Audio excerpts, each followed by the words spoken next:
Now that's Tony Roberts and Tom Wagner at Baltimore. Tony, they're about ready to give the starting lineup, and I know that everybody's eager to get this match underway. Here's the way it goes. At wide receiver, Frank Lewis out of Grambling. Left tackle, John Cole from Oklahoma State. Left guard, Sam Davis out of Allen. The center, Mike Webster from Wisconsin. The right guard, Jim Quack out of Wake Forest.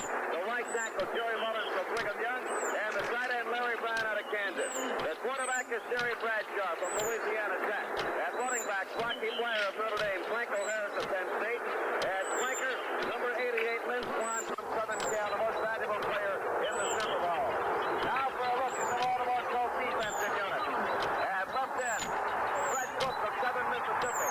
At left tackle, Blake Barnes of Miami of Florida. At left right tackle, Joe Ehrman of Syracuse. At right end, John Dutton of Nebraska.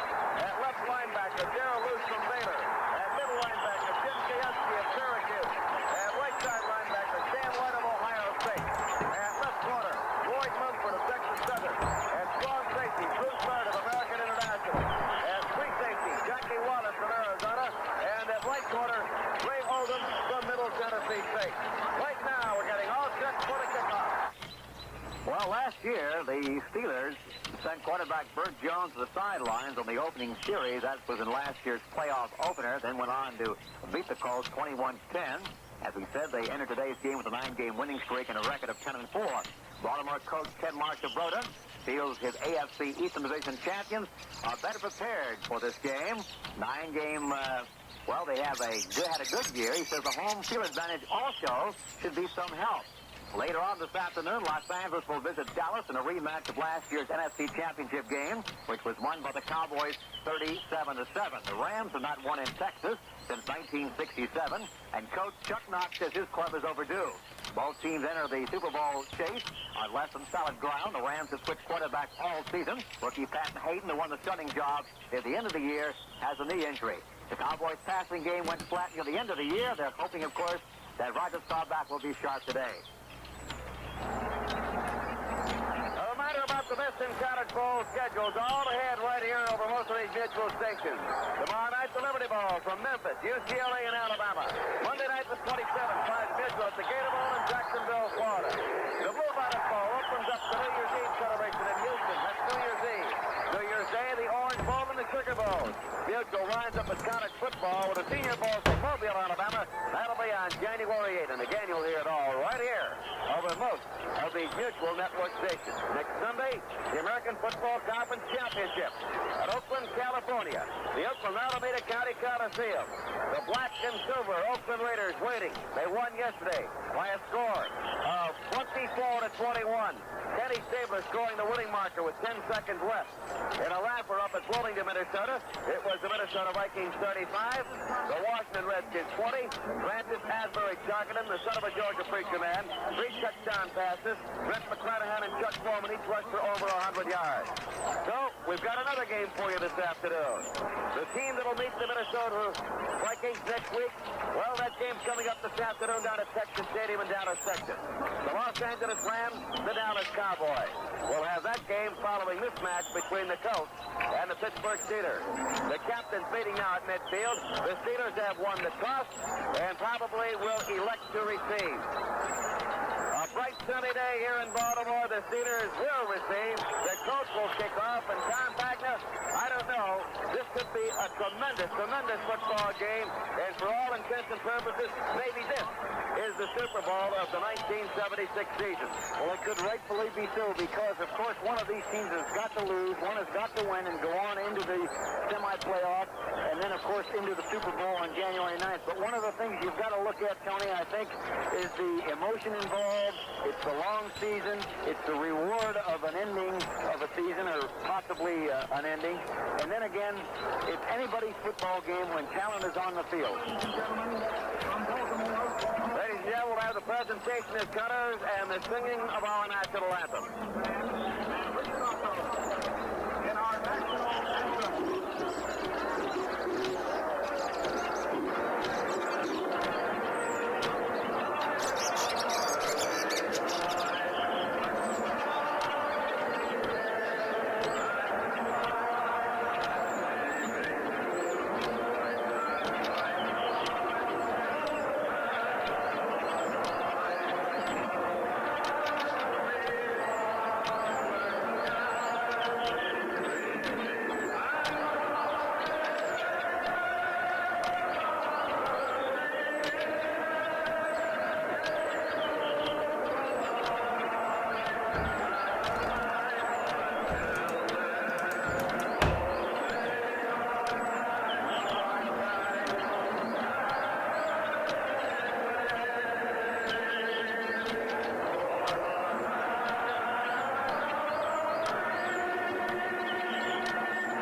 coast. We said the Steelers won their last 9. After starting off 1-4. They lost to Oakland for openers, a game broadcast here over these neutral stations. Came back to beat Cleveland, then lost successive games to New England, to Minnesota, and to the Cleveland Browns. But they bounced back to beat the Cincinnati Bengals 23-6. The Giants 27-0. San Diego 23-0. Kansas City, one of the most potent offenses in the American Football Conference, 45-0. The Miami Dolphins 14-3. Houston 32-16. And a game broadcast on Mutual in the snow at Cincinnati 7-3. Tampa Bay 42-0. And they capped it with a 21-0 win over the Houston Oilers at the Astrodome. So the steel curtain has hardly been dented except for 2 touchdowns over the last 9 games. And the offense now will get an opportunity to do its thing. Ernest Hill, one of the deep men. On the far side, Frisky Fuquay on the near side, Theo Bell. Tony Winhart will kick off for the Baltimore Colts in the white pants, the blue jerseys, the white numerals, the white helmets with the horseshoe. The Steelers and the traditional gold pants with a big black stripe, the white jerseys, the black numerals, gold piping, and the black helmets with the symbol of steel on the side. Winhart, soccer-style kicker, gets it up in the air. It'll come down about the 3-yard line. At the 5, the 10, at the 15, the 20, the 25. Look around the play. Who's got the ball? It may be enough. It's the Pittsburgh Steelers. Big fumble on the play. The Steelers did recover the ball. It was recovered by Frisky Fuquay. Well, the hit was made by Freddie Scott, and one of the Steelers getting up very, very slow. That's the return man, Tony Ernest Pugh. He was really making a bid to get up in the pack, but he really got sidetracked when he got hit from a side angle, dropped the ball up. For a moment, it looked like the first big break on the first big play. First down and 10 to go, but the Pittsburgh Steelers at the 22-yard line. Offensively, it'll be Jerry Bradshaw at quarterback. The running backs, Rocky Bleier and Franco Harris. The flanker will be Lynn Swan. The tight end will be Larry Brown. The wide receiver will be Frank Lewis. Here come the Steelers out of the huddle. Swan goes wide to the right. Lewis is out to the left. The coach defensive front 4. Cook, Barnes, Harmon, and Dutton. Number 1 in the American Football Conference in sacks. Hand off to Franco Harris. Flies by tackle. Gets the ball from the 22 up to the 25-yard line. Left side linebacker Darrell Lewis makes the hit on the play. Lewis is 6'3", 227, just in his second year in the NFL. He is teamed with Jim Krionsky and Stan White. Stan White is turning out to be one of the best linebackers. Right side linebacker, 6'1", 223, a 5-year man from Ohio State. Same alignment, split back. Lewis left and out to the right. We've got Lynn Swan. The tight end is on the right side. Bradshaw on the handoff. Rocky Bleier going to the right side. Dragged down from behind by Jim Krionsky. The 6'1", 225, 9-year veteran from Syracuse got right through and dragged Rocky Bleier down from behind. That was going to be that inside trap handoff, and then he was going to dip through to the outside, but Krionsky had a dead beat on him and caught that opening gap and really ran him down in his tracks. Krionsky will come out now as the Colts go to their nickel defense. The loss of a couple on the play. It makes it 3rd down and 8 now for the Pittsburgh Steelers. And Brian Sauter, 6'5", 196, a 6-year veteran out of Pittsburgh, cut by the Redskins, or rather traded by the Redskins to Miami, cut by Miami, and now picked up by the Baltimore Colts as a nickel back in there. Bradshaw back to throw. Looking, going long upfield. He's got Frank Lewis. 30, 25, 20, 15, 10, 5, touchdown!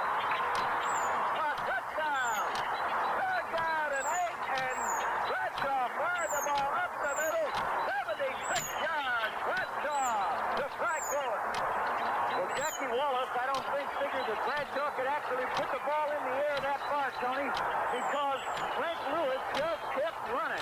I mean, he really kept running. Bradshaw sent out 5 receivers. David back had good protection, and when he lofted it, it was nothing but run under it all the way. 76-yard pass play.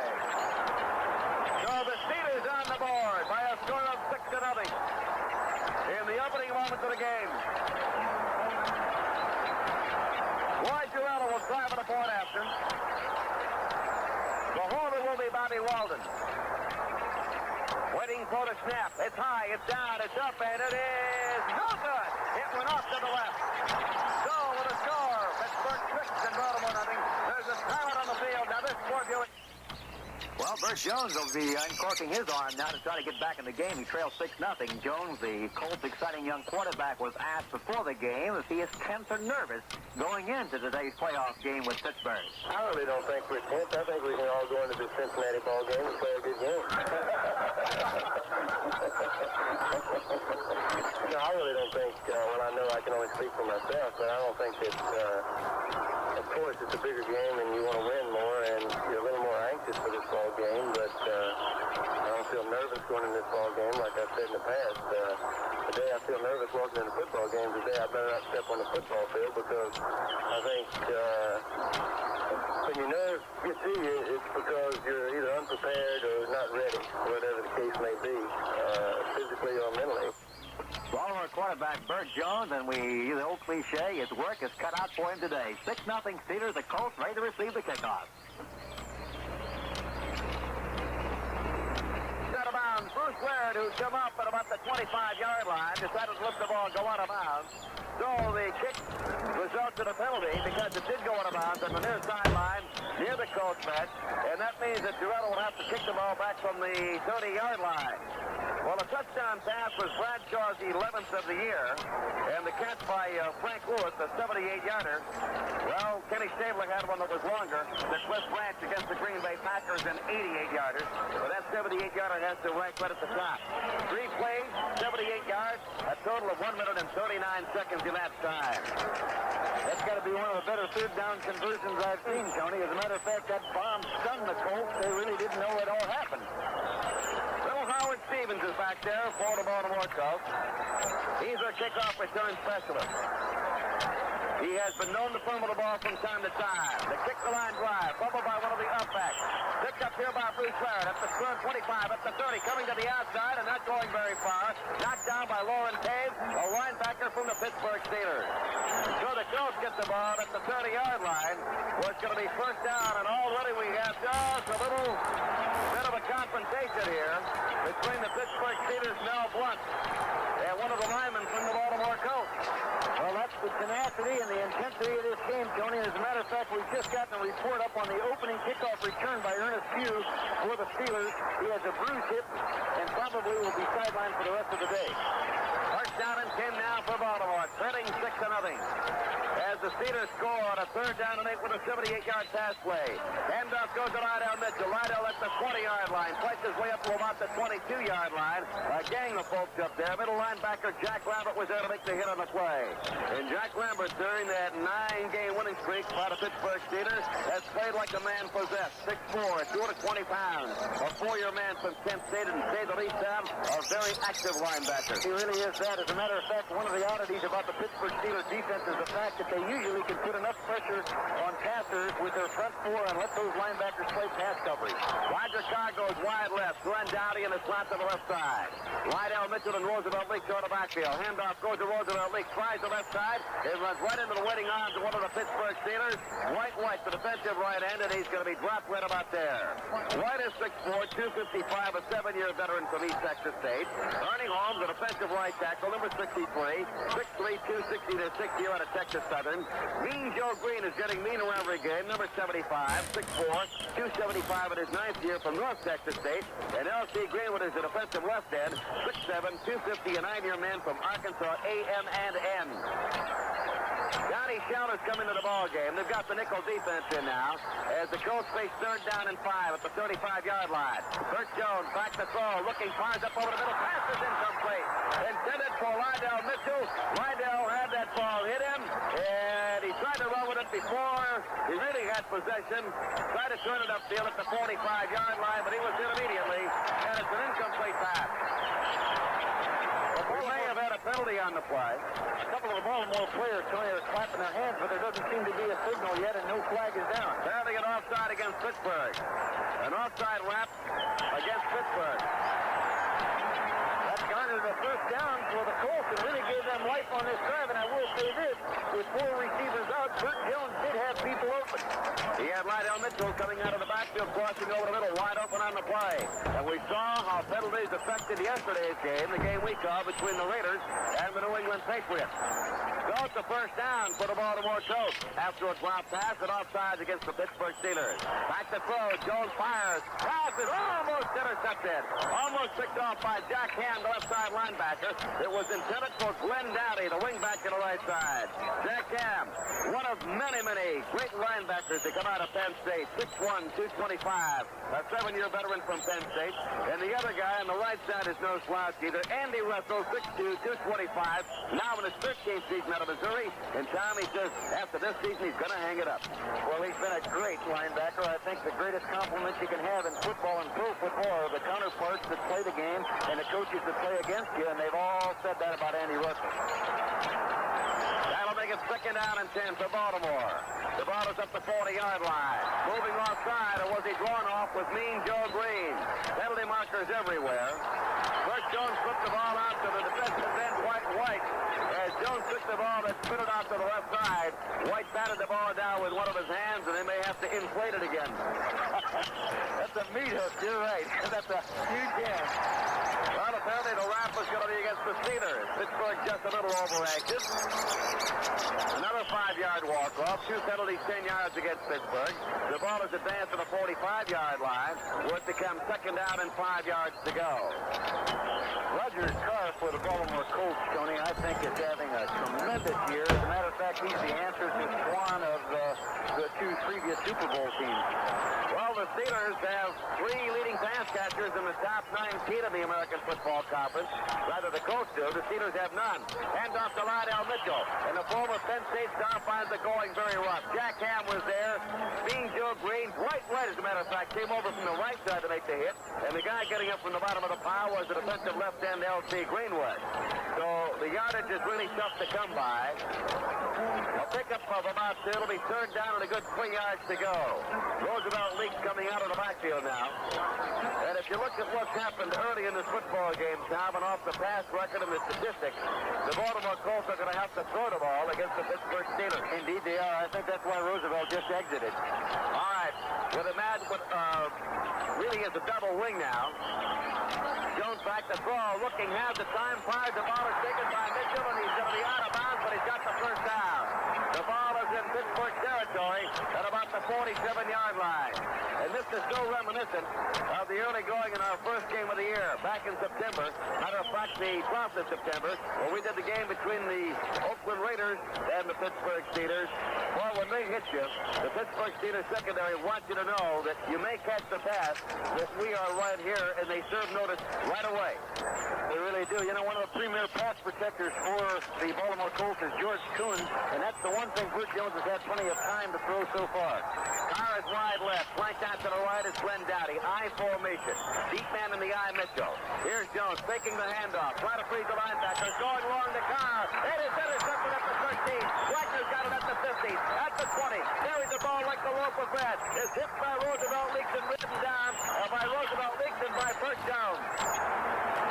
Well, Bert Jones threw that ball really into the teeth of a free safety defense, and I think the free safety interception was just waiting on the ball. Roger Carr was overrunning the ball, didn't have a chance to come back for it. There's a timeout with a score, 6-0, favor of the Pittsburgh Steelers. Now this word. Well, Steelers coach Chuck Noll, before the game today, he, of course, knows how strong the Colts are in offense. Well, he assessed the strength of the Baltimore club. They rush the passer very well. They pursue very well. They've got good team speed. They're tough, strong. You know, and then you couple that with Baltimore's offense, which is awesome. They're fine. They move the ball. They can throw it. They have the bomb capabilities, the striking power from out. They have the ability to grind it out. You know, do whatever they want. Most people with the striking power like to rely on the striking power and don't really have the 2 things going for them. But they have 2 things going for them very well. Comments from the veteran coach of the Pittsburgh Steelers, Chuck Noll. Well, Pittsburgh didn't waste any time scoring as they threw the bomb. Terry Bradshaw letting it go. Colts moved a little bit, mostly on penalties, but they finally lost it on the interception. Well, don't forget now that Lazy Boy Chair Company.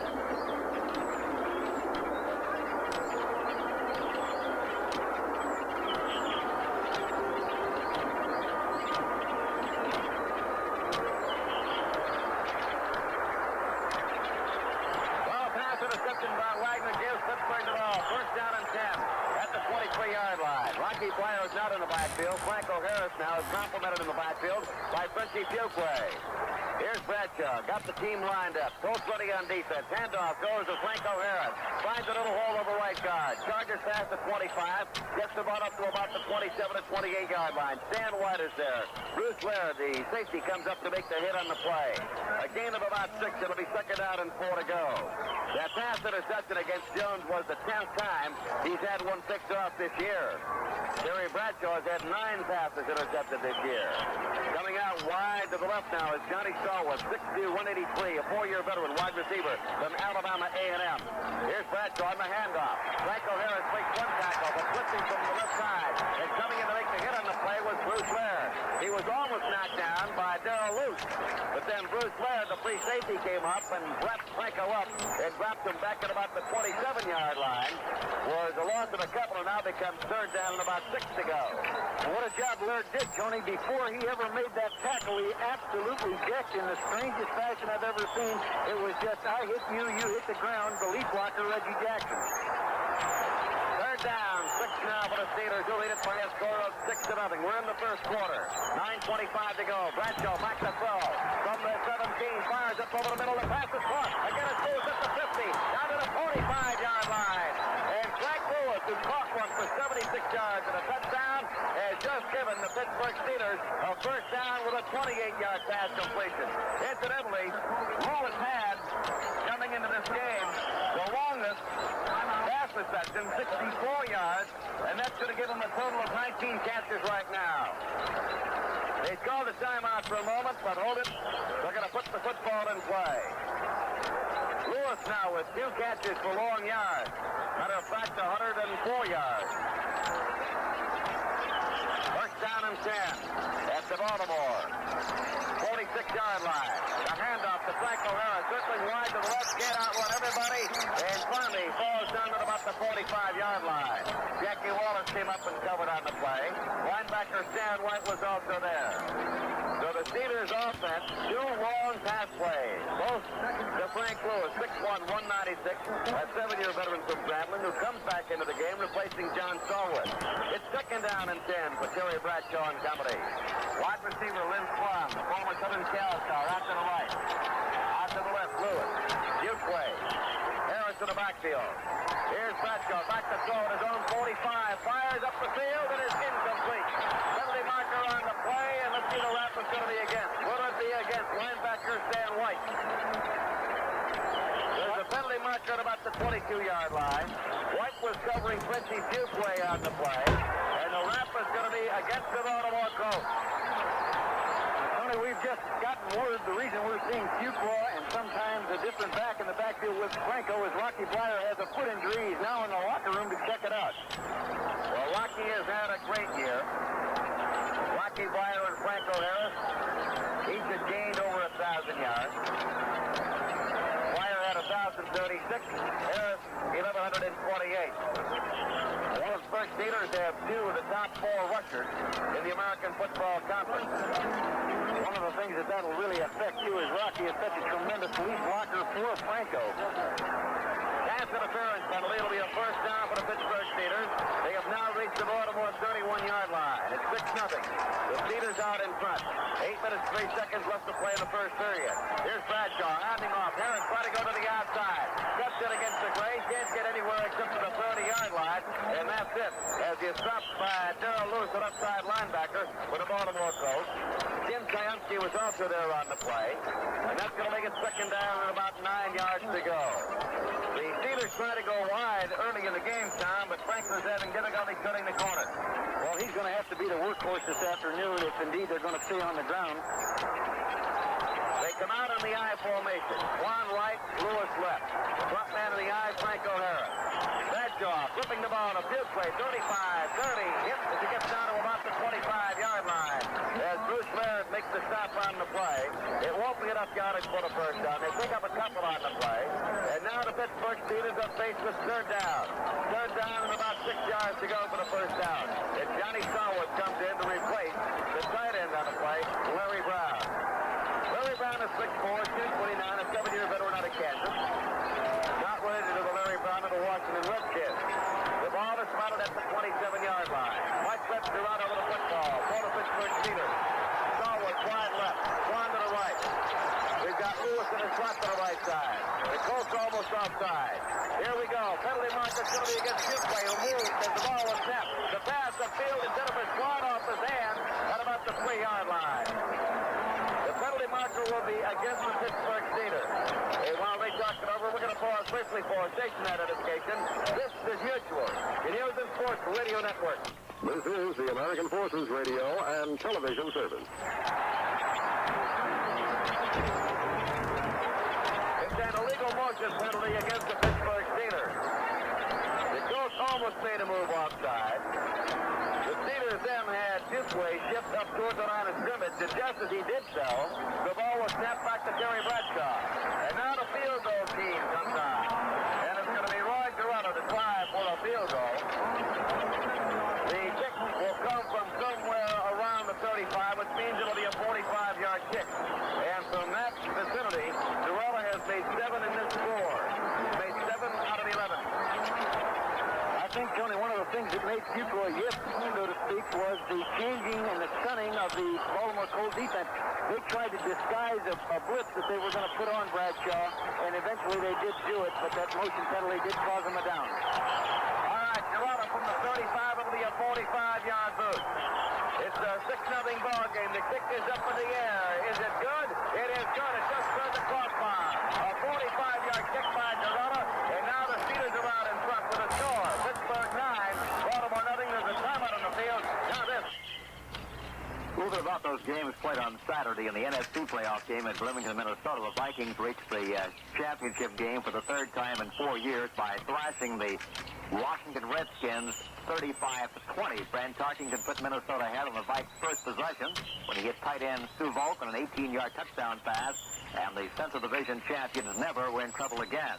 Meanwhile, in Oakland, in the AFC game, quarterback Ken Stabler scored a touchdown in the final seconds on a 1-yard rollout as the Raiders nipped the New England Patriots 24-21.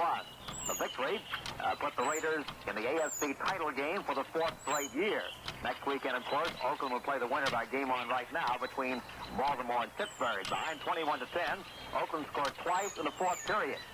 So, those two teams are enjoying themselves today, evidently, watching this game on TV. I'm sure the NFC champion Vikings also, but awaiting the second game between Dallas and Los Angeles. Gerardo will kick off for the Steelers. I misread the statistic. He has made now 5 out of 8 from the 40 to the 49-yard line.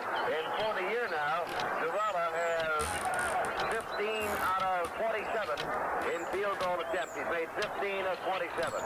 Gerardo with a kick. It's coming down to Stevens at the 10-yard line. We're going to put it up to 15, to 20, to 25. Hit at the 30, and he's going to be driven back, and I mean driven back all the way to the 20-yard line. Starts swinging at a couple of the Pittsburgh Steelers, and he doesn't want to pick on some of those guys. It's just a little bit too big for him. Stevens wanted to take on Marcello. Now, Stevens of the Baltimore Colts is 5'5", 165. Marcello is 6'2", 225.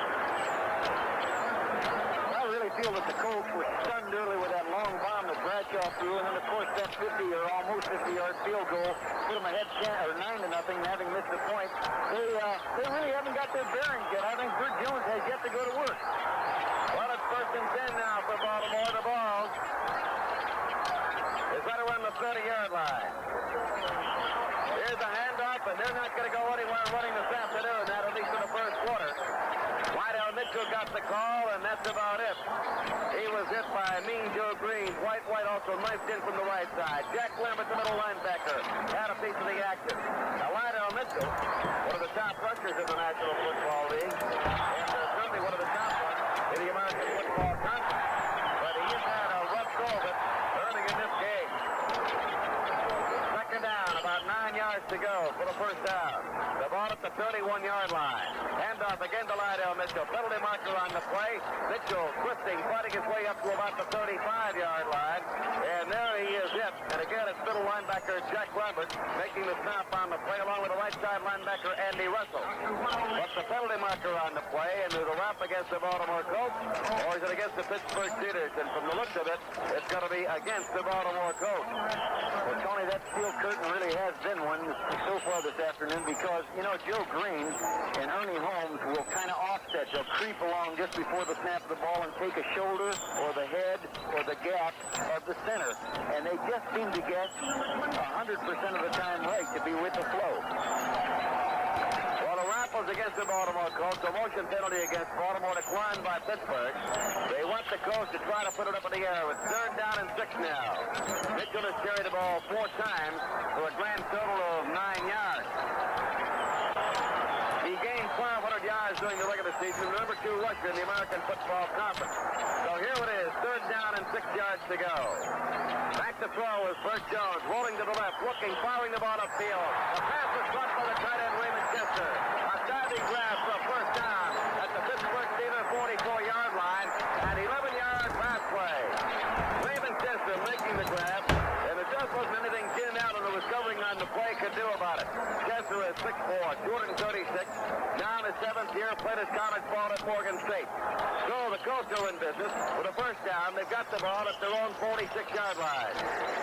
That might be Burt Jones' style of play today, to roll out and give himself a little stretch time to throw the ball. Roger Carr wide left, out to the right is Glenn Dowdy. High formation. Big handoff to leak the ball going to the second man through. That's Lydell Mitchell. He's wrapped up by Andy Russell, but not until he reaches midfield.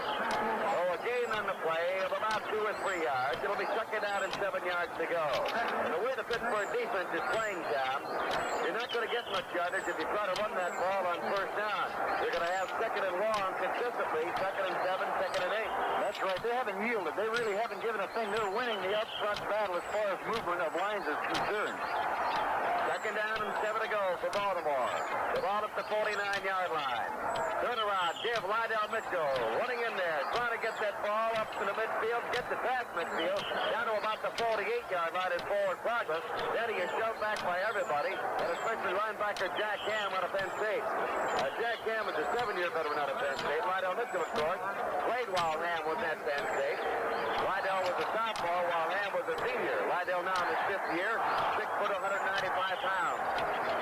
And again, Roosevelt Leaks walks off, Tony, at 3rd and about 4, and I suppose that Burt Jones probably got a little bit of receiver in there with Glenn Dowdy and Carr, Raymond Chester, and McCauley. Well, it'll be interesting to see if the Steelers switch here, if Jones rolls straight back or rolls out to the left or right. Great drop back, looking, fires up over the middle, again to Raymond Chester. He's got the first down yardage. He's driven back by Jack Ham, back to the 47-yard line, but he will get his forward progress down to the Pittsburgh Steelers 41-yard line, and Baltimore comes up with another first down. That's 2 key catches by the tight end Raymond Chester coming back over the middle to make the grab. And it really had to be an accurate throw because the coverage the Steelers were in at that time was man underneath. All the linebackers, the 2 corner people, man-to-man, and the 2 deep safeties kind of backing them up. So the Colts this afternoon are perfect on 3rd down conversion. 3 for 3. Dowdy out to the right. Carr standing wide left. High formation. Jones takes the handoff. Looking. Gonna run the ball to the right side. Puts the ball to the right of Mitchell. At the 35. At the 30. At the 45. Out of 6. Make the tackle. Down to the 20-yard line. First down to Lydell Mitchell, who was wide open as the Steeler defenders, the linebackers, and the deep secondary dropped very deep on the play. Mitchell came out of the backfield wide open, took that slip from Burt Jones, who rolled to the right side, found him wide open. Almost got confused with an official, though, however. You know, L.C. Greenwood was in hot pursuit, Tony, but that's the thing that Burt Jones can do. He adds that dimension. Anytime he stretches the play out, then that great coverage of the Steelers in the secondary kind of collapses a little bit. It does with any team. First down and 10, the ball at the 20-yard line. Pittsburgh out in front of Baltimore, 9-0. We're in the first quarter. 2:05 to go. Handoff, Roosevelt Leaks, and he drives straight ahead over the left side, over the left tackle, and he's finally downed on the play. L.C. Greenwood was there. Andy Russell, the right side linebacker. Rydell Mitchell never moved after the ball was snapped. He just stood there. He was the deep man in the I formation. And Roosevelt leads us in all kinds of rushing records in the Southwest Conference. 5'11", 225, a two-year man from the University of Texas. Played for Darrell Royal. Gets about 3 yards on the play. So again, Baltimore is faced with second down and 7 yards to go. They've got the ball at the Pittsburgh 17-yard line. This time it's Roger Carr right, and Glenn Dowdy goes wide to the left. Raymond Chester, the tight end, is on the left side. Jones back to throw. He's been intercepted once. Long pass to Carr. Touchdown! Roger Carr with a grab. But Jones got outside on the seat of his pants by Ernie Holmes, who looked around. But a diving catch by Roger Carr with a touchdown for the Baltimore Colts. Tony Roger made a tremendous move on J.T. Thomas. He started in like he was going to run the post.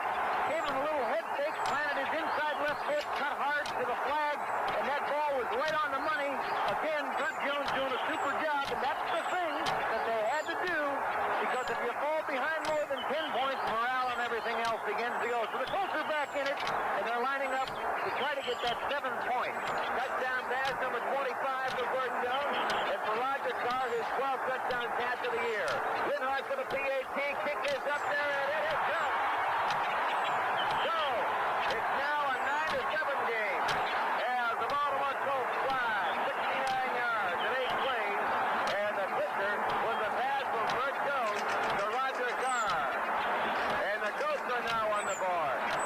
By the way, if you look at the number of touchdowns given up, that's only the 15th touchdown given up here by the Pittsburgh Steelers, and only the third in the last 10 games in the Louis one. And that is only the 10th touchdown passing given up by the Steelers this season. Tony, I believe, it's awful early in the game. A lot of things can happen, and a lot of things will happen today, but I really believe that missed extra point looms as a very big point right now, because it's not a 3-point field goal differential. It's just 2 points. I guess the report on Rocky Bleier is that he strained his toe, and there's a possibility that he may return yet today. Well, a 69-yard drive. As the Colts done at their own 31-yard line with 69 yards of field, and those key turn-down conversions. Probably the Pittsburgh Steelers undoing. Only a minute and 17 seconds left in the first quarter, and we've seen an awful lot of excitement today. An awful lot so far. 9-7 doesn't even measure the excitement that one quarter has brought. First quarter action. We've got a minute 17 left to go. In that drive, Bert Jones was 4 for 4. So the young man from LSU really put it on the money.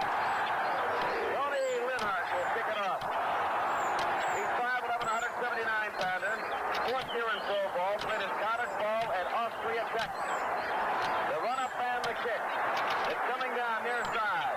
At the 10. It's Theo Bell at the 15. At the 20. At the 25. To the outside. At the 30. The 35. The 40. 45. 50. 45. 40. And finally hustled out of bounds. Somewhere around the Baltimore 32-yard line. Theo Bell got to the outside, and he was off to the races for a moment. Finally hustled out of bounds at the Baltimore 32, a 61-yard return. Tony Linhart, number 2, was in hot pursuit. I don't know if he could have brought him down or not.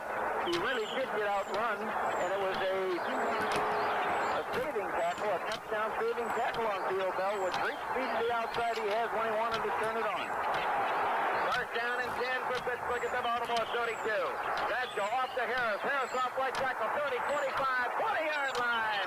Body dropped at the 20-yard line. The tackle made by free safety Jackie Wallace. Well, it seemed like Franco just sprung through the line. He was there at exactly the moment the blocks were set by the offensive right guard and tackle on the Colts for the Pittsburgh Steelers. And as soon as they were into their blocks, Franco was dribbling the line, and then when he gets in that secondary, he's a tough load to bring down. It's 9-7. Pittsburgh out in front. But a 61-yard return has given the Steelers great field position. They are now at the Baltimore 20. The handoff again. Harris can't go left. Comes back over the middle. Finds a hole. The loosened tacklers gets inside the 15 down to the 14-yard line. And he is wrapped up there by Big John Dutton, the defensive right end from the University of Nebraska. Was an All-America there. Freddie Cook, Mike Barnes, Joe Ehrman, John Dutton, the front four. They're called the Sack Pack. That's the end of the first quarter with a score. The Pittsburgh Steelers 9, the Baltimore Colts 7. Taking a look at the game that will be coming up in about an hour and a half, the Dallas Cowboys embarrassed the Los Angeles Rams at the Coliseum for the National Football Conference title game last December to become the first wildcard team ever to advance into the Super Bowl. Now it's the Rams' turn. Los Angeles plays Dallas, like we said, later on, the first-round playoff game.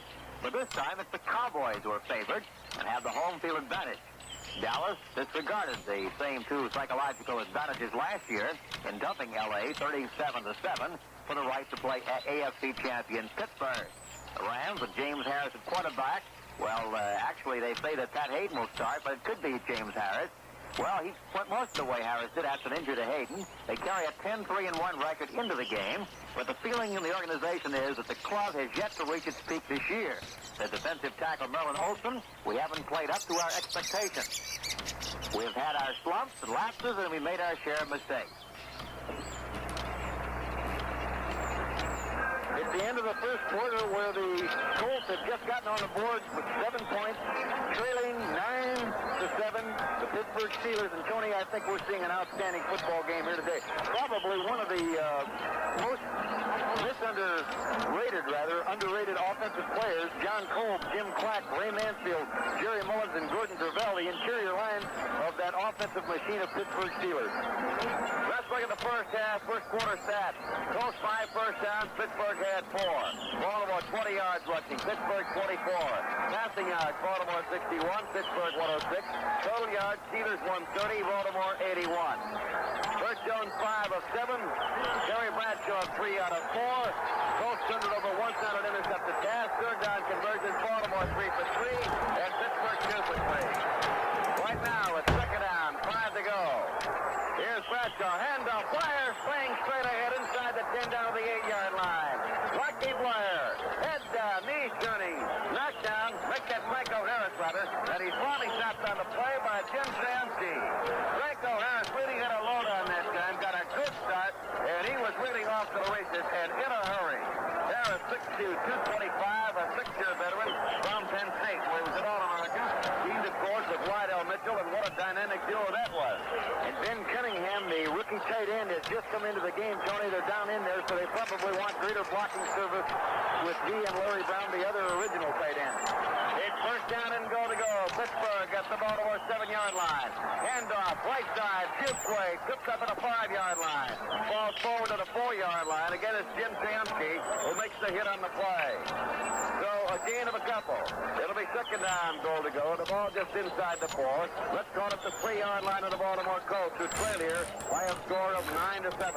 It could be our vantage point, Tony, but it really seems to me that the Steelers are playing with a degree of intensity that, or even emotion, if you want to call it that I haven't seen in some of their other games, even though they've played well. Double tight end. Randy Gorsman is in. Larry Brown is in. Benny Cunningham's in. Triple tight end. Franco Harris very close to a touchdown. He bangs off the left side and gets the ball down to about the goal line. Finally stops just short of the goal line, and a big play is coming up. And the man who made the touchdown-saving tackle was white quarterback Ray Oldham. So now it is third down and goal to go. The ball about at the half-yard line. The Pittsburgh Steelers leading it by a score of 9-7. Come out of the huddle again. The triple tight end. Two plays in the backfield. There's a turnaround to give to Reggie Harrison. He's got the touchdown off right tackle. Reggie Harrison, 5'11", 220, a 4-year veteran from Cincinnati, bangs up the right side and scores. Well, the Baltimore Colts have been tapped pretty quickly. Once by the arm and a couple times. One time by the arm, one time by the leg, and now on the ground, Reggie Harrison climaxing that drive. The Colts have to come back, and as you say, Tony, Bert Jones got to put it in the air. They can't run on them today so far. Boy, Girona will try for the PAT. Bobby Walden will hold. The ball to be spotted down at the 10-yard line. It's now a 15-7 game. Pittsburgh in front. High snap. Kick is up, and it is. Come on, Felix. Good. There it is. That'll make it 16-7. With a score, Pittsburgh 16, Baltimore 7. A timeout on the field. Now this. Taking some statistics during the year in the AFC, of course, O.J. had the most yardage, 1,503. Lyle Mitchell had an even 1,200, averaging over 4 yards a carry. His longest was some 43. He scored 5 touchdowns on the ground. Franco Harris of Pittsburgh was third. He picked up 1,128, averaging 4 yards a carry. His longest was 30 yards, and he had 13 touchdowns. Dwyer of Pittsburgh at 1,036 yards on the ground. He averaged almost 5 yards per carry. Longest gainer was 28, and he scored 5 times via the ground. So we've got 2 or 3 explosive runners in there, but right now Pittsburgh has gotten off to that good lead of 16-7, and with that defense, number 1 in the National Football League, playing catch-up ball is pretty rough, or it's going to be pretty rough for the Baltimore Colts.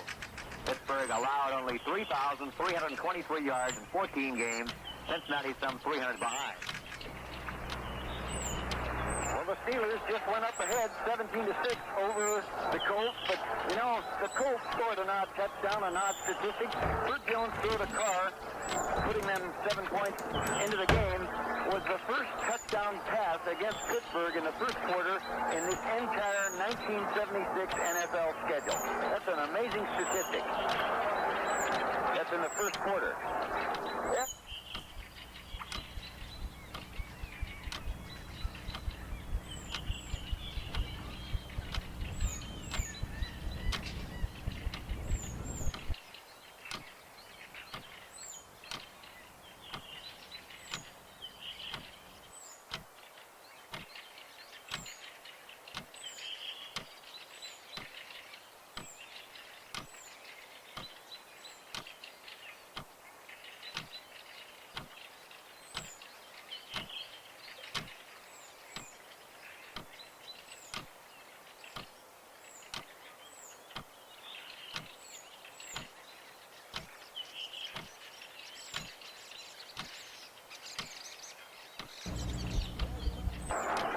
There's a run up by Girona.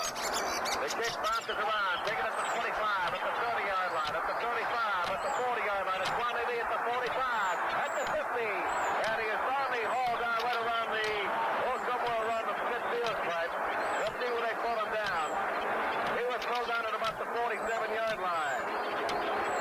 Johnny Sheriff made the tackle. One of those Monday night games here, we saw him scamper about 69 yards per score, and Ronnie Lee can really go. He's 6'4", 222 pounds, number 3 draft choice out of West Virginia. So the Colts down again by 9, 16-7. They trailed at one time, 9-0. Lydell Mitchell looking for an opening, runs into me, Joe Breeze, gets past the 50 down to about the 47-yard line. A gain on the play of about 5, and that's about the best they have done on a first down, running against the Pittsburgh Steelers so far in the early going. And Lydell had to hunt and peck to find that opening because Mean Joe Green, along with the other front foursome, they just absolutely hit on the snap of the ball, shed the tackler, and glide, literally flow to the ball. Second down, let's go on at 4 yards to go. I formation, Leaks front man in the eye. Handoff goes to Mitchell. Over the right side, he runs right into the linebackers, Jack Lambert, and also Jack Ham. And he gets hit right around the 45-yard line. It'll be third down and short yardage to go for the first down. Roger Carr comes out. Lydell Mitchell is out. And we'll use the power backs now as Don McCauley is in the backfield. McCauley 6'1", 215, a 6-year veteran out of North Carolina. He set all kinds of career rushing records there. You'll see with Roosevelt Leaks. They're very good short yardage situations. Dowdy is flanked to the right. Actually, he's a wingman on the right side. Double tight end. Turn around, give to McCauley. McCauley driving ahead. Then he gets the first down. He tried to pull a Chuck Foreman, leaping as he got to the line of scrimmage, surging ahead to get the first down. And we will have our first important measurement of the afternoon. 11 minutes and 34 seconds left to play in the first half. And the Pittsburgh Steelers have had the ball 3 possessions, and they have scored on all 3. Well, Tony, the obviously unhappy with the fact that the Colts punting team is coming onto the field. They want them to go for it, but, you know, a wise head prevails. Marcia Broad has been around the game a long time. This isn't the time to gamble. This is the time to kick the ball, try to get it out of bounds, pin him down there, and wait for a mistake. You have to play that kind of percentage football. David Lee, back to boot, 6'5", 224 pounds, 11-year veteran from Louisiana Tech. This is the first punt of the game. Lee standing at the 42-yard line of Baltimore, waiting for the snap. Theo Bell, the single safety for the Pittsburgh Steelers. Long count. Here comes the snap. It's shoulder high. Gets the kickoff. Angles it towards the near side. It'll hit at the 10, at the 9-yard line. It goes out of bounds. They'll spot the ball out of bounds right around the 9-yard line. So, the Pittsburgh Steelers, after a 34-yard kick by David Lee, will put them out in play. First down and 10 at their own 9-yard line. Again, we want to mention, they've had the ball 3 times. They had a 76-yard pass play Bradshaw to Lewis, a 45-yard field goal by Girella, and then on the third possession, Harrison went in from a yard out. So that makes the score 16-7 in favor of Pittsburgh, and we're just a tiny ways, 11:02 left in the second quarter. Out to the right side is Lynn Swan. Wide to the left, we've got Frank Lewis. He's been the big play man today. Bradshaw turns around, gives to Harris, circling wide to the left. The penalty marker on the play. Runs into a gang of Baltimore Colts. First man to get his hands on Franco Harris was Stan White, the right side linebacker, who came in. The tackle was made by Jim Chayunsky, the middle linebacker. Penalty marker, as I said, and who's the rap going to be against? It's going to be a motion penalty against the Pittsburgh Steelers. And that's the kind of thing you hope to do when you punt it out of bounds, is pin him down there, make him make a mistake. In this case, it's a small one, but nevertheless, it pins him back further towards their own goal post. You know, one of the things about Franco, Tony, he runs that weak side fullback play about as well as anybody I've ever seen, but he does, if he has any kind of a tendency, he does love to get it outside. But the Colts are doing a good job with their corner people. Number 25 for the Colts has just turned him in, which is Ray Oldham. He's done a marvelous job, and that's what you want to do. You want to break his momentum, force him to cut back. Wide to the right is Lynn Swan. Flanked out to the left is Frank Lewis. The backfield is Duquay and Harris. Back to throw. Bradshaw at the goal line. Fires up down to the sideline. Intended for Lewis. Did he get the ball? He did not. Ray Oldham doubling on the play. The ball popped out of Lewis's hands. Incomplete. At about the 47-yard line of the Pittsburgh Steelers. So Bradshaw trying to get the big play again from Frank Lewis, who has 2 long catches, one of 76 yards, the other of 28. Well, I've got to be impressed with Ray Oldham. I've seen him come up and support as an outside corner right there. He was in a foot race. Actually, he wasn't beat, but he had overrun it, and Lewis came back for the ball, and only a second effort on Oldham's part where he knocked the ball out of his hands, kept it from being a long completion. The ball at the 10-yard line. It's third down and 9 yards to go for the Pittsburgh Steelers. Franco Harris is carried 9 times, a total of 38 yards. Split backfield. Stallworth is out to the left, out to the right slot, back to throw. Looking Bradshaw up over the middle. Swan's got it, and he is struck down. He drives forward. Did he get the first down? Try to put that ball past the 20-yard line and get the first down. Let's see where they spot it. It is the first down for the Pittsburgh Steelers. Well, Chayunsky hit him dead to right. He never really moved except the length of his body fell forward, and he extended that arm, and that just eked out a first down, much to the moaning of the Baltimore fans here. They got out of the hole, and that gives them that new life first down. Very smart play by Lynn Swan. That'll make it first down and 10 now for Pittsburgh at their own 20-yard line. Flip backs again. Franco Harris, Quincy Duquay. The turnaround to give to Franco. Cuts back over the middle. Can't find much running room. Gets up to about the 20-yard line. The line of scrimmage, and that's it. He ran into a lot of blue shirts there. Freddie Cook was there for one. Joe Herman, the defensive right tackle, also pinching on the play. So Franco Harris had no place to go. Jerry Mullins could not clear the hole. The offensive right tackle of the Pittsburgh Steelers. No gain on the play. Make it second down and 10 yards to go. The ball at the 20-yard line. Right now it's Pittsburgh 16, Baltimore 7. 9 minutes, 35 seconds left to play in the first half. and the Steelers have dominated play, with the exception of one Baltimore Colts drive. Here's the handoff again. Harris wide to the left, outrunning the tackle, but he can't outrun the linebacker. Hit at the 25-yard line and dropped right there. Getting a piece of him was the defensive end, Johnny Dutton, and wrapping him up was the little middle linebacker, Jim Chayunsky, who's been all over the place. It'll be third down now for Pittsburgh and 5 yards to go. Ray Lewis is back in the ball game.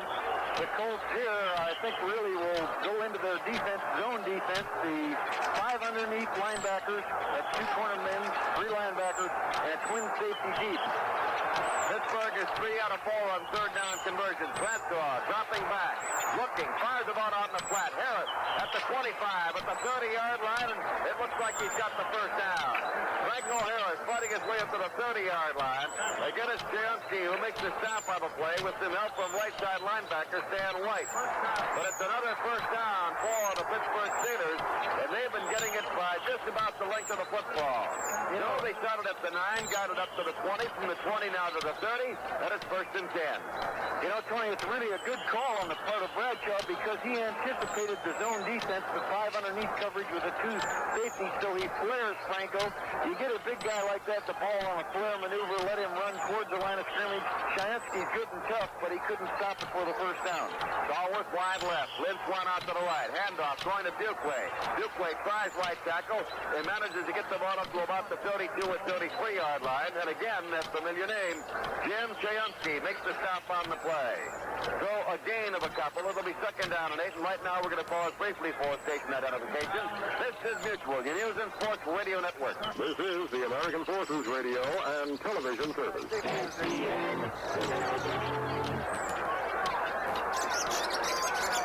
What's that about Bruce Laird? Inside safety position of screaming up and making a help play off from the line of scrimmage. Bradshaw's 5 out of 7 this afternoon, 121 yards, back to throw from his own 24.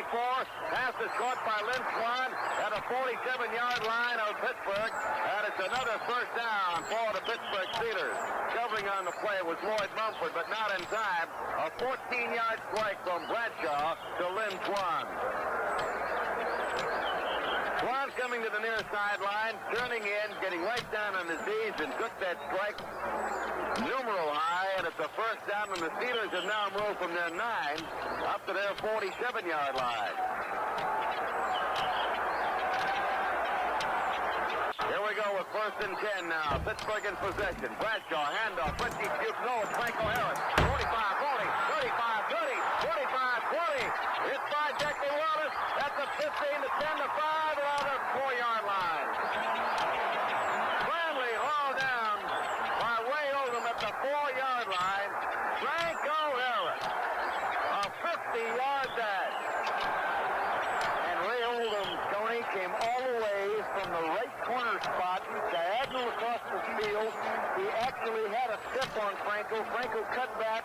Oldham got blocked momentarily, recovered, and saved, or at least on that play, saved the touchdown.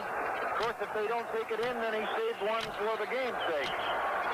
Franco Harris was hit right around the line of scrimmage by Darrell Lewis to try to grab him around the shoulders, but Franco just twisted away. Here's the handoff. It goes to Harrison, and Harrison fights down to about the 4-yard line, the line of scrimmage, and that's about it. Well, the Colts really need a shot in the arm here, and it could very well be that it might be a goal line stand because they've been playing, I think, with a little lackluster. I do believe that the Pittsburgh thrust on offense has taken them by surprise because they haven't really shown it, especially with Rocky Bleier sitting on the sideline. A goal line stand could ignite them. By the same token, a score could hurt them. Second down, goal to go. The ball at the 3-yard line. Dan Dickel, who made the tackle, comes out for the Baltimore Colts. The line is set. The handoff. Harrison off left tackle. And the ball is fumbled. Who's got the ball? The Baltimore Colts recover. Now, I think bigger than ever, that play by Ray Oldham has got to really be an outstanding play. Stan White made the recovery of the fumble, but Ray Oldham stopped Franco from scoring to allow such a recovery. Well, Stan White seems to be around the ball, but That's an awful lot of recoveries during the course of the year for a young man playing outstanding linebacker. That's the 32nd time the Baltimore Colts have forced a fumble by the opposition this year. Don't forget we've got action like this next Sunday, the AFC Championship game on Mutual. You know, coaches are always saying that, you get blocked, get up, run down the field. You may make the tackle that saves the game. And I've got to just really give credit and put that aside because number 25 for the Baltimore Colts, the right cornerback Ray Oldham, has just done a superb job in every phase of the game. But that touchdown save on Franco Harris, to repeat, set up the stage for a goal line stand. We were talking about igniting your football team. Stan White comes up with a big fumble recovery. And now, even though their backs are against the wall, the Colts have got to come fighting out of there to get back in the game. Well, I think the one play that really hurt the Baltimore Colts, after they scored, Theo Bell ran his kickoff back 61 yards to the Baltimore 32. That put the Steelers really right back in business, and they went in from there and got a 1-yard run from Harrison for a touchdown to put them out in front by a score of 16-7. But if the Colts, the special teams, get the job done and send the Steelers back, it might be a little closer ball game than the 9-point spread we have on the board here now, with 5:14 left to play at Pittsburgh 16 and Baltimore 7. The Steelers went a total of 89 yards in that drive, 11 plays before the fumble, and the recovery by Stan White. Well, I know they don't want to jeopardize Bert Jones, and you really don't want to roll him out when he's that close to his own goal line, but that seems to be the one thing that startles the Steelers when they do roll him out. They take it over at the 2-yard line. Bert Jones, the quarterback, waiting for the snap from the center, turns around, gives that ball to Lydell Mitchell at the 5, at the 10-yard line. Lydell Mitchell finding a hole over the right side, finally tripped up by linebacker Andy Russell, and also by Mike Wagner, the safety. Gets the ball up to about the 11-yard line. A pickup on the play of, very close to 9 yards, and that's the best first down play that the Colts have had so far in this game. We lay credit on Robert Pratt, the left guard, Ken Mendenhall, the center, and the right guard, Elmer Collette. They really fired out of the block. Second down, about a yard to go. 4:40 showing on the clock, 16-7 Pittsburgh. Baltimore at its own 11-yard line. Jones turns around, gives it to Lydell. Lydell squirming through, and he's going to be very close to a first down. The steel curtain giving just a little bit, and perhaps enough, and there it is, enough for the first down for the Baltimore Colts, who now have a little breathing room out to the 14-yard line.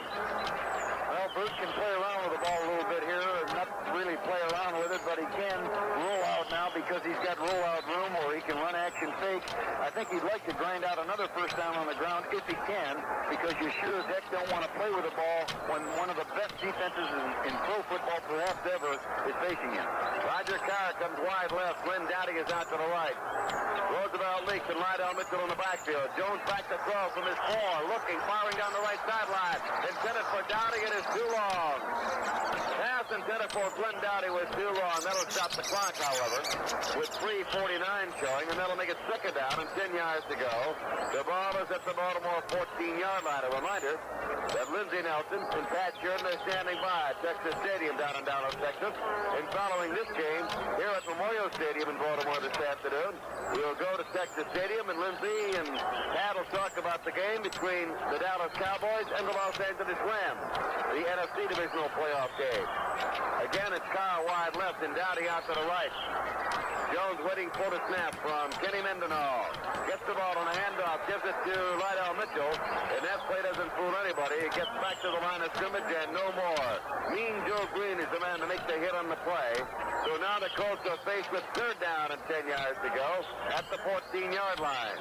And of course, Roosevelt Leaks comes out for the Colts. They probably go in with another receiver or McCauley. One of the things that's a real matchup, there are matchups all across the field, but one of the ones that I'm watching and with a lot of interest is Roger Carr, a tremendous sprinter, wide receiver for the Colts, matched up against Mel Blount, probably one of the best ones, cornerbacks in the NFL today. Well, the Colts have flip-flopped their wide receivers. Carr goes wide, and Dowdy is off to the left against Blount. Here's Bert Jones getting the snap with a penalty, apparently, because maybe it was a delay of game penalty, and that's what it's going to be. The Baltimore Colts did not get the playoff in time. The Colts did not get the playoff in time, and so that'll cost him 5.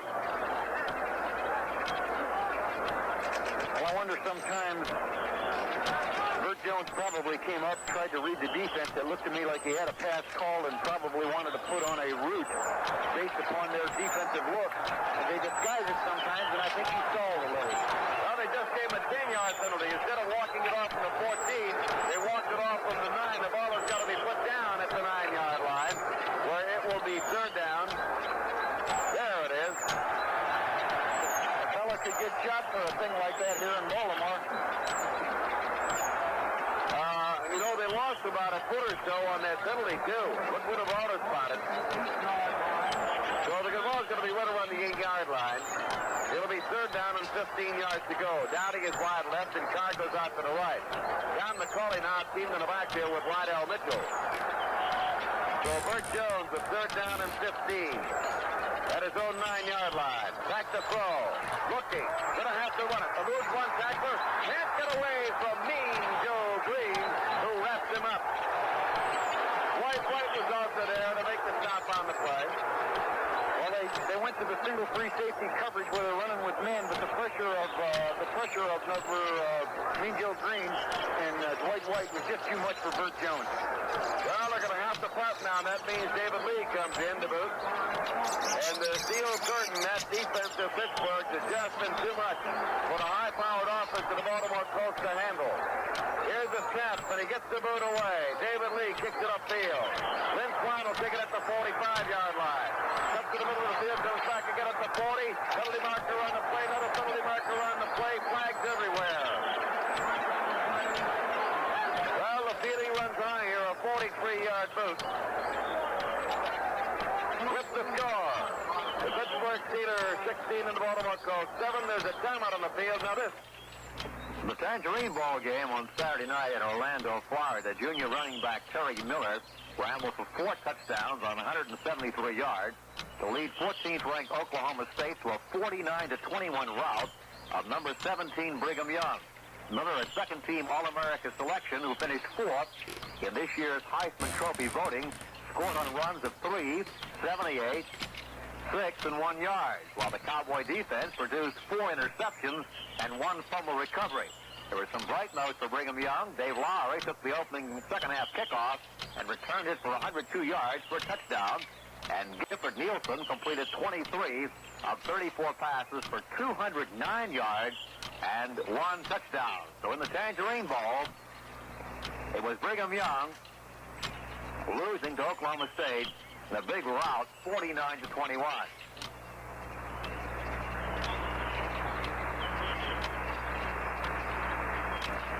Ball long pass upfield, almost intercepted. There's a penalty marker down at the 28-yard line as Bradshaw on 1st and 10 at the 46-yard line of the Pittsburgh Steelers. Puts the ball up down the right sideline and did it for Lynn Swan. The pass is almost picked off. It was almost grabbed by Jackie Wallace. Got a hand on it. 2 hands, as a matter of fact, couldn't hold it. The rap is going to be against 2. It's going to be a personal foul call against the Baltimore Colts. An error warning, and I see an argument with Lloyd Mumford, one of the officials, and Lloyd Mumford was trying to hold up Lynn Swan and then turn him over, funnel him inside to the free safety Jackie Wallace. And he doesn't feel it was justified. He thought he got a legitimate chuck on him, that is a hit which holds him up and then funneling him one way. But apparently they chose to read it as a personal foul, and that's a very costly penalty. That'll bring the ball down to the Baltimore 39-yard line, and it also gives the Steelers a first down. And the thing the Colts don't want is any kind of score by the Pittsburgh Steelers here to end the first half. We have 2:31 left to play in the first half. And right now it's a 16-7 game with the Steelers out in front as they have dominated play offensively and defensively this entire first half. Forward out to the left, Swan over to the right. The handoff goes to the running back, and he goes over right tackle, gets the ball down to about the 35-yard line. Prenti Dupway on the carry to the right side. And Prenti is hit by Fred Cook, but not before he picks up about 3 yards on the play. That'll make it 2nd down and 7. Well, obviously, the Pittsburgh Steelers line has won the game. Offensive line has won the game so far because they have managed to cause the distortion in the bubble. And they are winning the game there because there's movement. Well, there's timeout with the score. The Pittsburgh Steelers 16, Baltimore 7. Now this word.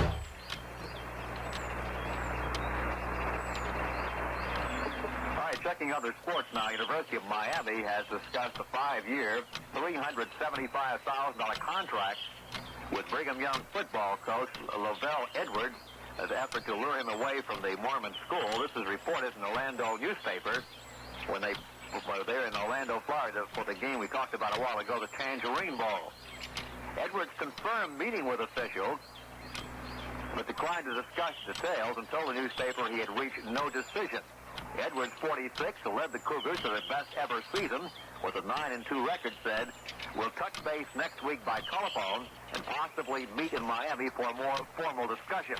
He noted he is a very devout Mormon. Leaving Brigham Young would be a tough decision. Edwards became head coach at BYU in 1972 and has compiled a 34-21-1 record at the school. The best in the college bowl schedule is all ahead on Mutual. Tomorrow night it's the Liberty Bowl from Memphis. Monday night the 27th finds Mutual at the Gator Bowl in Jacksonville, Florida. The Bluebonnet Bowl opens up the New Year's celebration in Houston on New Year's Eve. New Year's Day it's the Orange Bowl and Sugar Bowls. And Mutual winds up its college football with a Senior Bowl from Mobile, Alabama on January the 8th. Terry Bradshaw, 6 out of 8 this afternoon, 135 yards. Franco Harris, 12 carries, 93 yards, one on a 50-yard burst. So now it's 2nd down and 7. Bradshaw on a handoff to Fuqua off the left side. 35, 30, inside the 30 down to about the 27-yard line of the Baltimore Colts. Renzi Fuqua on a shot off the left side, very close to first down yardage. Will we have a measurement? I believe we will. The officials want to take a look. 1 minute and 44 seconds left to play. Well, there's no doubt, Sam, that the Pittsburgh defense has set it all up for the Pittsburgh offense. Well, they really have. As a matter of fact, the field position has, been uncanny because their defense all year long has caused turnovers. They've kept people off. They've forced punts to be shabby and short and then got good returns by the special teams. And the defense can win a lot of football games for you. They claim if you shut out your opponent, you can never do any less than tie. But the offense right now is surprising to me and probably is to the coach because they're moving the ball against the Colts. And for those who might have a tie or an overtime in mind, you play till somebody wins in the playoffs. Unlike the regular season, we have only one overtime period. Here's a handoff, and Franco Harris gets back to the 30-yard line and no further. He is in and wrapped up by Freddie Cook, 6'4", 246, a 3-year man, a defensive end from southern Mississippi. And Freddie Cook hit Harris just as soon as he got the ball, and Franco loses about a yard on the play. So let's make it the 30-yard line. 2nd down and 11 for Pittsburgh. One of the strategy problems here is what defense to call because Bradshaw can run action or he can roll out or pocket, and they need more men to risk factor and stop the run. Lower Swan left, Swan out to the right. Swan in and out pattern. Swan wide open. Touchdown! Boy, he put a move on one. Lloyd Mumford, and Lloyd Mumford just got baked out of Memorial Stadium. He put an inside move on him, turned to the outside. Bradshaw put the ball up in the air, and all Swan had to do was say, "Here I am, baby. Let me caress you." Tony, that's exactly what I was saying about the strategy part of the defensive call. If you call a defense to help support the run, then you force your secondary into single coverage, and that's high risk. Lloyd Mumford was covering him one-on-one. What are you going to do when a guy comes down and gives you all the fancy moves and then fell down because of a turn in direction? 53 seconds left. It's now 22-7.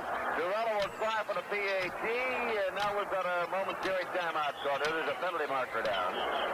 So Bradshaw has thrown his 2nd touchdown pass this afternoon. The first one was a 50, make that a 76-yarder to Frank Lewis. The Pittsburgh Steelers with a total of 54 yards in that march. 4 plays. Illegal procedure called here against the Steelers. That'll be a 5-yard walk-off. And the pass to Swan covered 30 yards. Durella for the PAT. Walden will hold. It's spotted down now. It'll be put down at the 10-yard line. Here comes a snap, down, kick up, and it looks like it is. And it is good. So, with timeout, the score. The Pittsburgh Steelers 22, the Baltimore Colts 7. Now this. In college basketball on Saturday, 3 of college basketball's top 10 were upset. Number 2 Marquette playing its first game since coach Al McGuire announced his resignation at the end of the season, was dumped by Louisville in overtime, 78-75. Meanwhile, third-ranked Kentucky, without 2 starters suspended for missing bed checks, fell 70-68 to Utah in the finals of the Wildcats Invitational. And number 7 Arizona bowed to Detroit University 70-68. Other top college contests on Saturday. Top-ranked Michigan buried Kent State 102-66. Number 5 San Francisco beat Florida State 93-87 to win the Cable Car Classic. 9th-ranked Cincinnati smothered St. Louis University 86-53. Number 10 UCLA thrashed Tulsa 110-85. 11th-ranked Nevada Las Vegas smashed Idaho 135-87. 13th-ranked Maryland nipped Appalachian State 76-74. And number 14 Clemson whipped Stetson 78-64. With the score of 23-7 in favor of Pittsburgh, Tony, it looks like the momentum, the power, the tenacity, the intensity of the Pittsburgh Steelers has paid off. As a matter of fact, on the West Coast, don't you recall, that's what they were saying. It's the Steelers out there. We'll meet them a little later on in the year. And right now, it looks that way, but you never can tell. Well, regardless of which team wins this game, Pittsburgh or Baltimore, it's going to be quite an AFC Championship game next week over most of these Mutual Network stations. 1 week from today at the Oakland Alameda County Coliseum, and the Mutual Sports microphones will be there. That's the second touchdown pass this afternoon for Terry Bradshaw. His 12th of the year. The 30-yard catch for a TD by Swan gives him 4 scores for the year. And now we'll have the run-up and the kick. And for the Pittsburgh Steelers, it's going to be Ray Mansfield doing the kicking. He will kick it straight upfield. It's not a good kick. It bounces around, and Ron Lee takes the ball and runs it right out of bounds at the 35-yard line, where the Baltimore Colts now have 65 yards to go in a matter of 52 seconds, and they need a score right now, and they need it badly, and I'm not talking about a three-pointer either. Well, that's right. If ever they're going to get back in it, they need a little psychological lift. Plus, they need some points on that board because that's too much of a differential, 23-7. But Bert Jones can hurt you quick. Roger Carr can get free. The way the Steelers defense is playing, especially against the run, I don't think you can come out with the theory that, well, we'll come out in the second half and establish the run and take control of the game. No way. Here's Jones back to throw on first down at the 25. Right with the shot. Then intercepted at the 40, the 45, at the 50, the 45, the 40, at the 35-yard line. Picked off by free safety Glenn Edwards. 6 foot 185 pounds, 7-year veteran from Florida A&M. And Glenn Edwards picks it off and returns it all the way down. They say he went out of bounds at the 34-yard line. And the Steelers are really in business. They can rip it wide open right here. They've got 43 seconds left to go, 34 yards. Well, Bert Jones is a little bit disturbed with himself. He made a good calculation because Roger Carr off to his left was being double covered. He went to Dowdy over the middle. He just threw the ball a little bit high. So it's first down and 10 as Bradshaw drops back to throw. Looking, penalty marker on the play. It was Swan coming back over the middle, lose the tackle, 30, 45. Outside at the 20 and out of bounds at about the 19-yard line. Lynn Swan was held up grossly. It's going to be a holding call against the Pittsburgh Steelers. The play will not hold up. Well, that can be a saving factor for the Baltimore Colts because they surely were in field goal range. If they didn't gain another yard, this puts them back considerably. And we'll have a spot for you in just a moment. Bradshaw is very unhappy. It's the 6th Pittsburgh penalty thus far today. Well, that penalty, a holding call, will set the Pittsburgh Steelers back a bit. That'll bring them back to the 44-yard line. They used up 10 seconds on that play. They had 43 when the ball was snapped back to Bradshaw.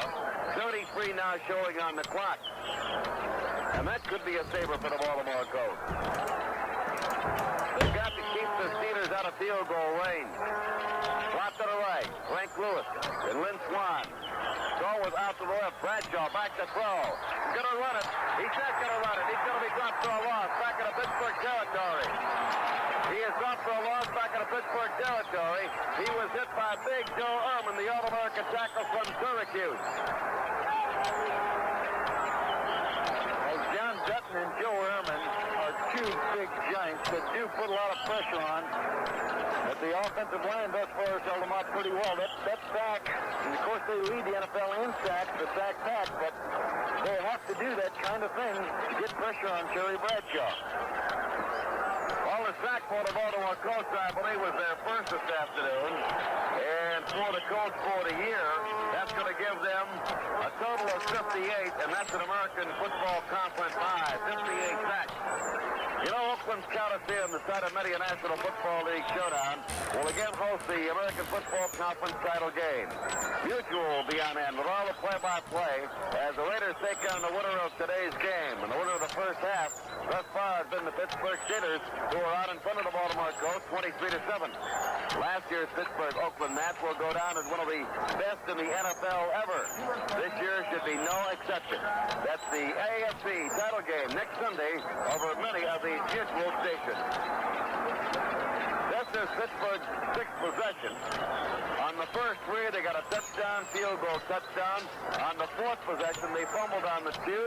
On possession number 5, they got a touchdown. And now let's see what happens on number 6. 28 seconds left to go. The ball is at the 49-yard line. The draw. Harris, 50, 45, to the outside, 40, 35, 30. Cuts back again. Finally runs into linebacker Darrell Luce and is knocked down at about the 23-yard line. Well, the call, Tony, was excellent by Terry Bradshaw, or Noel, wherever it came from, because he caught the ball more close than they should have been, and it prevents defense. They were all fading out of there.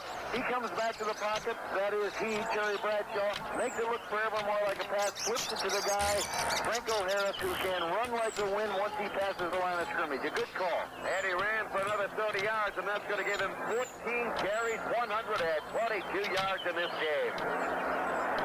So 14 carries, 122 yards, and if we go back to what happened a year ago in the first round, where the Pittsburgh Steelers defeated the Baltimore Colts 28-10 last December, Franco Harris set an AFC playoff record with 153 yards rushing, and it looks like he's going to break that. He might even break it. Now, let's see, what's he got again?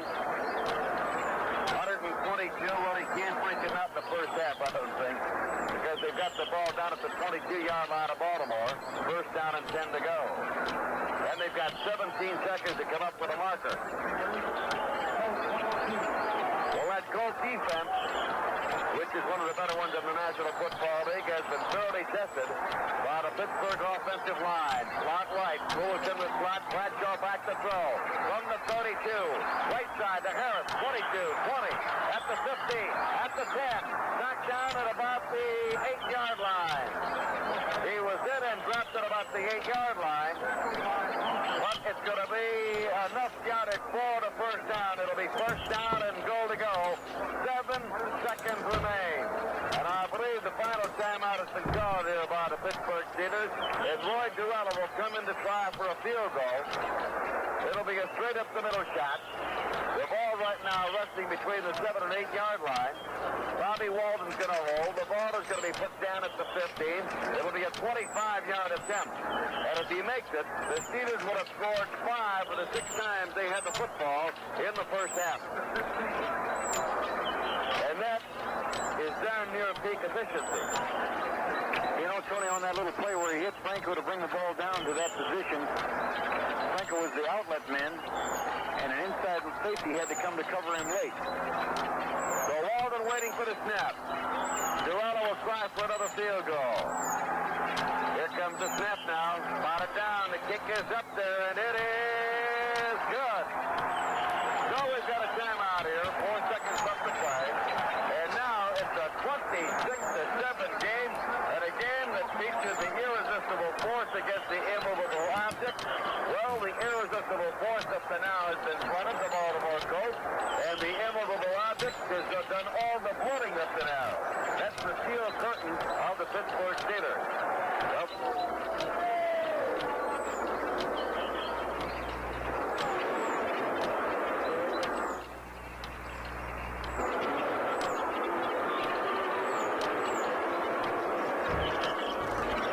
One of the things that I talked about with George Radasevich, who is the defensive coordinator or defensive coach for the linebackers for the Pittsburgh Steelers early in the season. I asked him about the turnaround, and he said the turnaround came as a result of some small changes. They didn't flip-flop their corners. That was one of the things that they were doing in the early season when they lost those 4. Well, they've certainly gotten things straightened out. Well, there's the kick, and the ball is going to be kicking at about the 38-yard line. A gang of players there, and that should just about run up all the time on the clock. And although the scoreboard clock does show 1 second left, the ball will be put in play at about the 36-yard line. Baltimore in possession, first down at their own 36. That Ray Mansfield kick is kind of a sideward spiral. I don't know whether he's really trying to kick the ball that way or that's the way it comes off, but it's a hard knuckle ball to handle, I know that. Well, Bert Jones back at a quarterback, and it hasn't been exactly an outstanding performance for Jones, mainly because of the Pittsburgh defense. Here's Jones waiting for the snap. The ball at the 36. Back to throw. He's going to have to go for the home run. There's no time left. He fires the ball long downfield. It's headed for Roger Carr. Can't hold on to it. The ball is out of bounds at about the 7-yard line. So that's the end of the first half with a score. The Pittsburgh Steelers 46 and the Baltimore Colts 7. Now this. Almost time for kickoff. Baltimore trails 26-7. Let's go back to Memorial Stadium. The third quarter about to get underway, and Pittsburgh got it all its own way, 26-7. And they will be kicking off to the Baltimore Colts. The Steelers sustained 3 injuries in the first half. Ernie Pugh was hurt, a hip injury on the opening kickoff. Rocky Blyer has an injury, and we understand that Roy Girella has a groin injury, and that's the reason that we've had Ray Mansfield kicking off. Now, Blyer has an ankle injury, and we have not seen him. Fresky Fuquay, for the most part, has gone all the way. Now, Roy Girella, who did not kick off after a groin muscle pull, is back out there and will attempt it once again from the 35-yard line. Stevens, an 8-man for the Baltimore Colts, standing at about the 7-yard line. Girella will tee it up. And the Colts will have to put out all the stops. There will not be a next Sunday for the Baltimore Colts if they don't win here this afternoon. Pittsburgh came into the game about a 3-point favorite. They lead it by 19.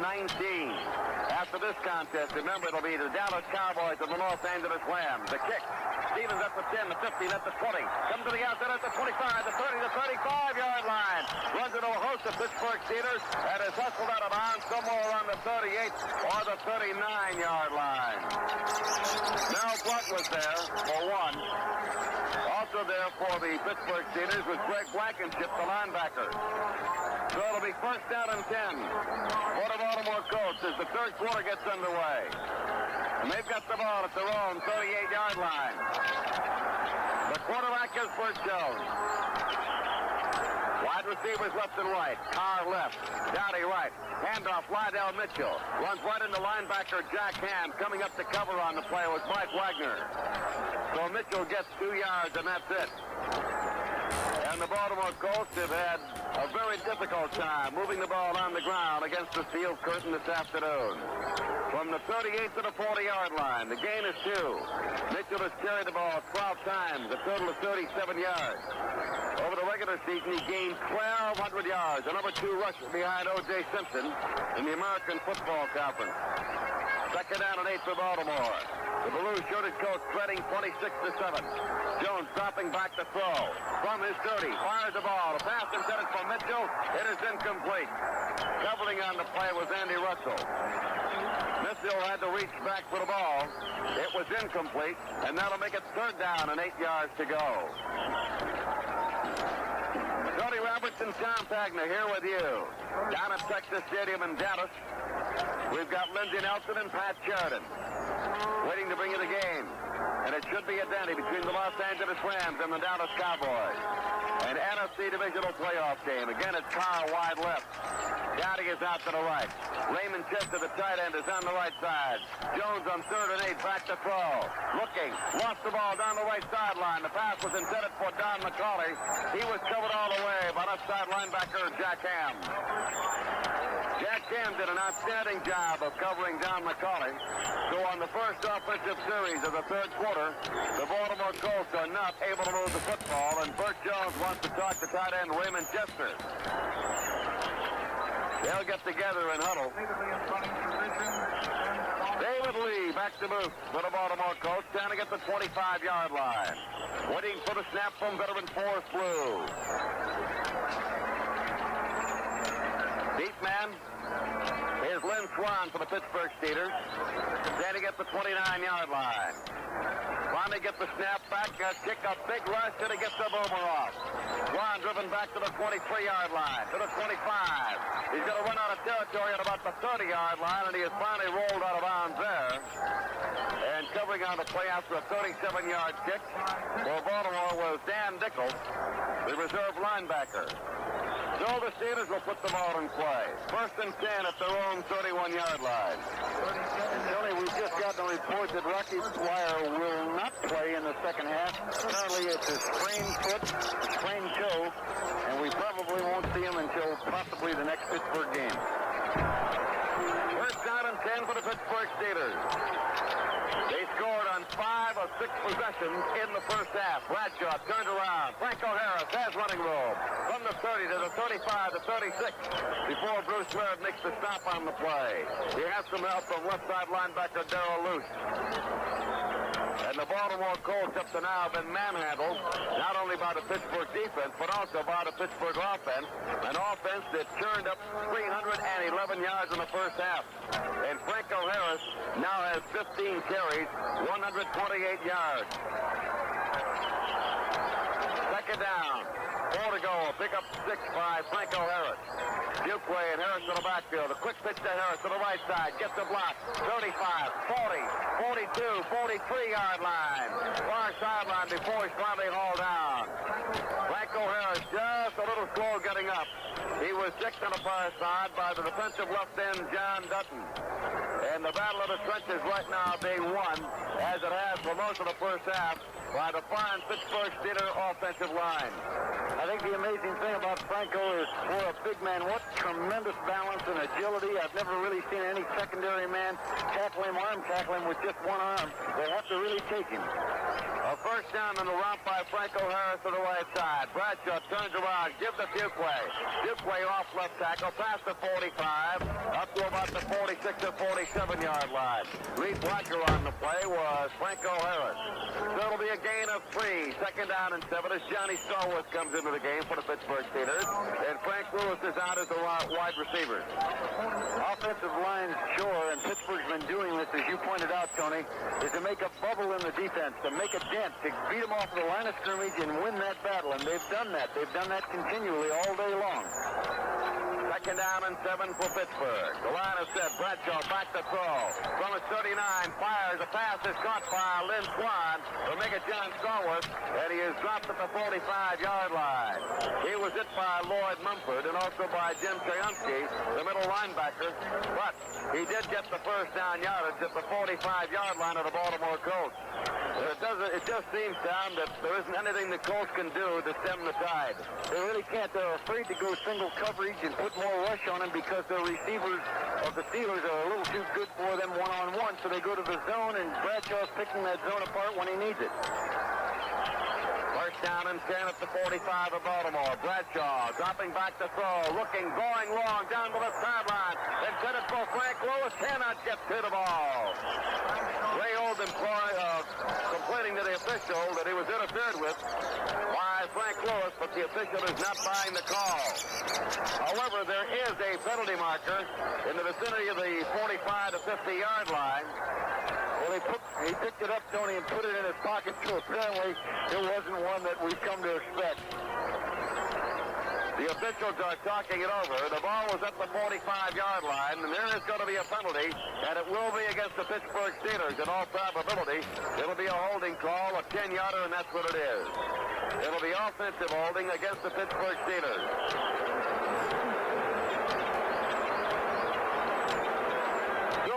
call brings the ball back to Pittsburgh territory, where the Steelers now have it. First down and 20 yards to go from their own 45-yard line. 11:15 showing on the clock in the third quarter. Tony Roberts and Tom Pagna. Baltimore's Memorial Stadium. Bradshaw's averaging 21 yards per completion. He's back to throw. Has the time. Dumps it out to Harris. At the 48, he is drilled down by two Baltimore Colts at that spot. Coming up to meet Franco Harris to took the pass. Bruce Laird and the linebacker, Darrell Luce. So a gain on the play of, maybe about 3 or 4. It'll be second down. And still about 16 yards to go for the first down.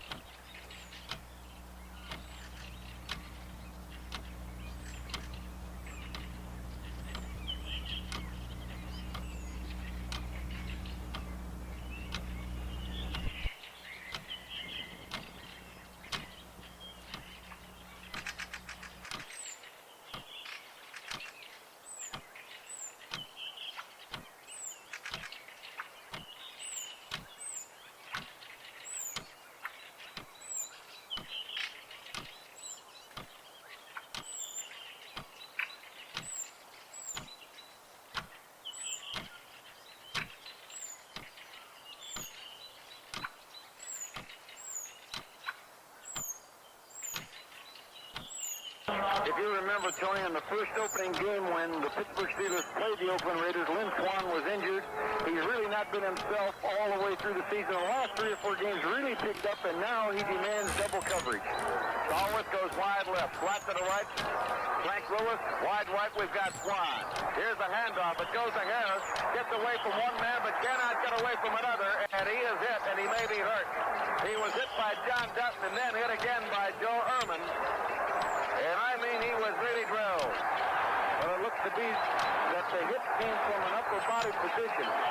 Over the score, Pittsburgh 26 and the Baltimore Colts 7. There's a timeout on the field now. This.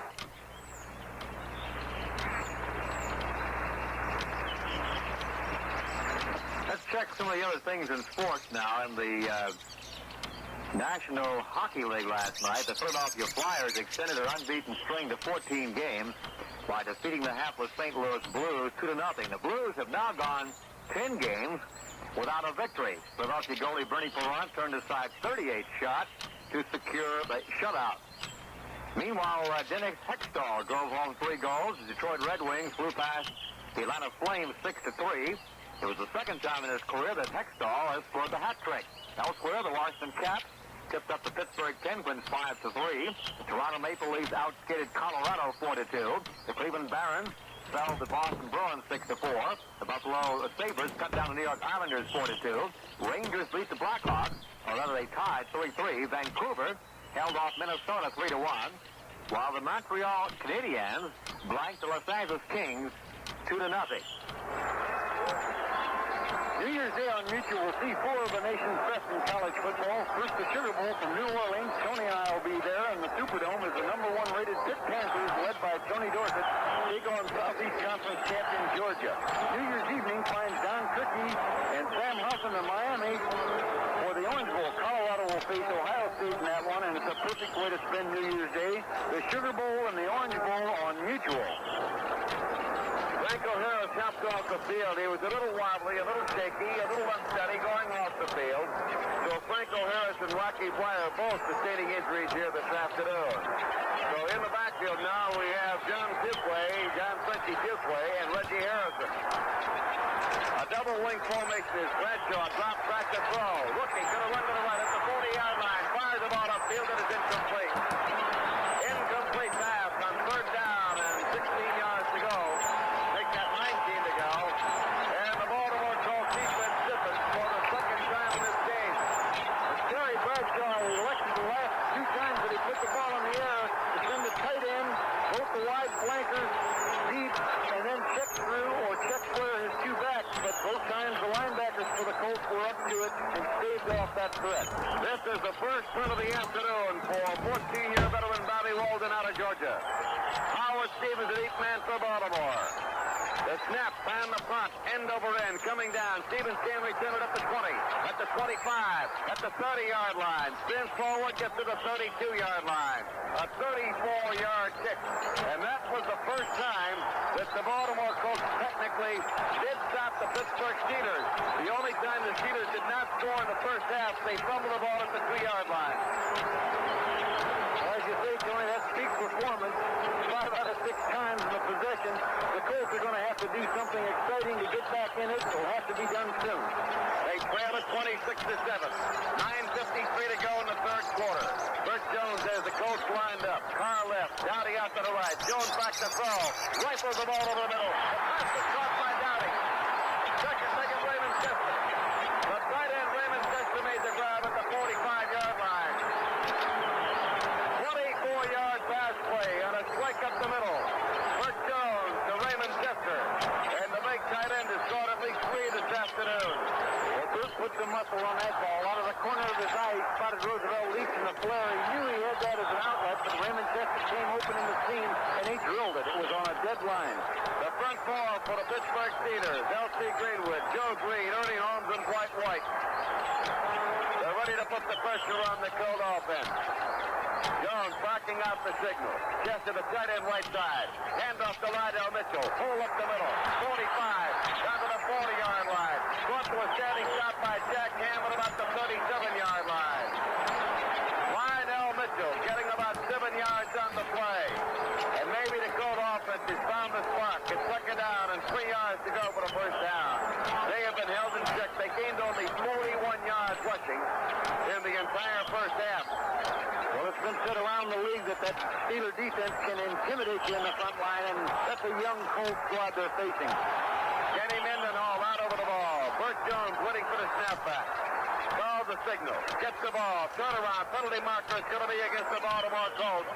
Roosevelt Leach moves too quickly. It's going to be a motion penalty. He beat the count by about a half a step. He was tackled on the play by Dwight White at the 35-yard line. He had the first down yardage. He picked up about 4 yards on the play, and that's going to hurt Baltimore. And it's that kind of thing, Tom, they can't afford turning 26-7. No, that's exactly right. They've got to play near perfect football. No mistakes, no errors, no turnovers, and their defense has got to stiffen. We're going to pause briefly for station identification. This is Mutual, your News and Sports Radio Network. This is the American Forces Radio and Television Service. Second down and 8. Baltimore with the ball at the Steeler 42. Wide to the left is Roger Carr. Down McCauley is replaced. Roosevelt Leach in the backfield. Out to the right is Glenn Dowdy.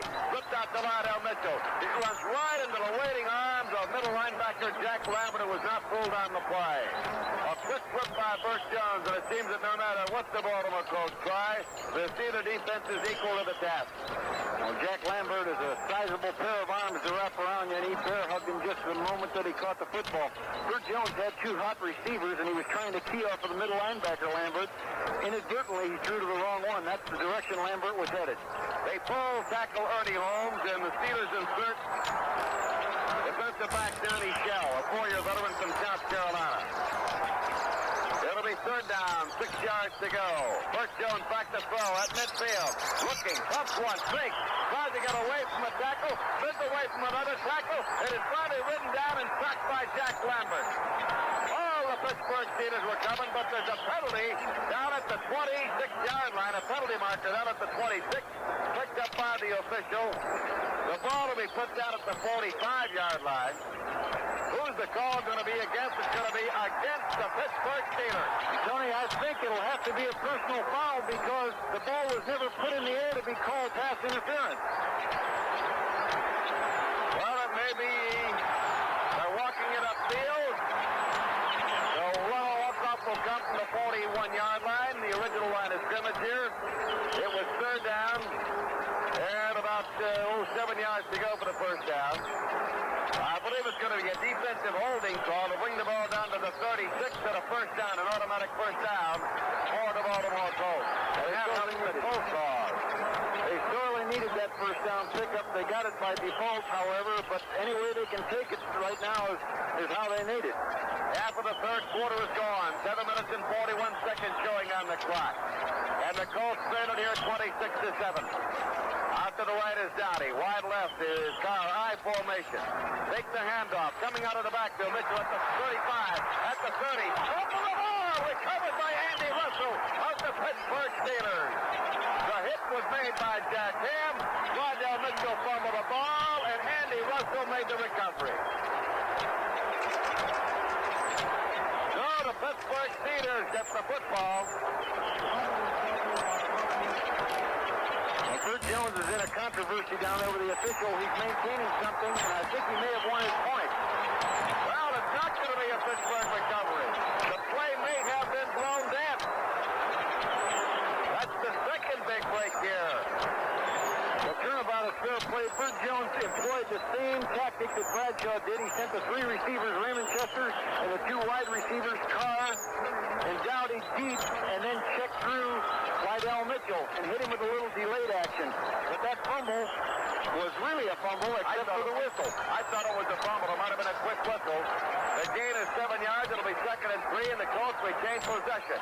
Here's Jones on the handoff to Rydell. Rydell trying to back his way in, and that's not going to work with his Pittsburgh Steelers defense. Rydell talked about sliding and gliding. No way. Not against the steel curtain.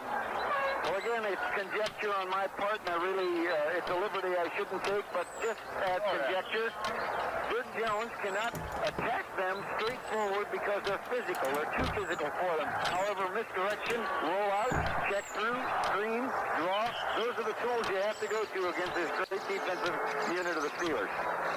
They gained a yard on Mitchell's thrust at the Steelers. It'll be 3rd down and 2 to go for Baltimore. The ball is at the Pittsburgh 28-yard line. Big play here. Turn around, Jim Roosevelt. He got the first down. He followed off the left side, inside the 25, down to about the 23, and the Baltimore drive stays alive. Well, McCauley always earns his keep as a lead blocker or a ball carrier. That time he was the lead blocker for Roosevelt League. And re-entering the game, of course, Roger Carr and Rydell Mitchell. They were able to move Ernie Holmes to the left, move him out, and Dwight White looping around the left, playing right by the ball carrier, Roosevelt League. First down and 10. The ball is up to 23. Jones dropping back to throw. Look, fires long to Roger Carr. Too long. Pass was intended for Roger Carr. Too long in the end zone. Right up was covering for the Pittsburgh Steelers. That'll make it 2nd and 10, Baltimore. 5:50 showing on the clock. And the Colts need a touchdown on this drive. They trail 26-7. Well, Bert Jones, a little off target, but he can throw the ball. I really like to see him roll out. I think it gives him a little time to stretch the defense. Probably is a little easier to protect because they really zero in on you at the pocket level. Well, the Steelers pull their big tackle, Ernie Holmes, and insert defensive back Johnny Shell. 2nd down and 10. The ball is at the 22-yard line of Pittsburgh. Baltimore in possession. In the backfield, Leaks, Rydell Mitchell. Jones under a heavy rush is not going to go anywhere. He is sacked for a loss back at the 33-yard line.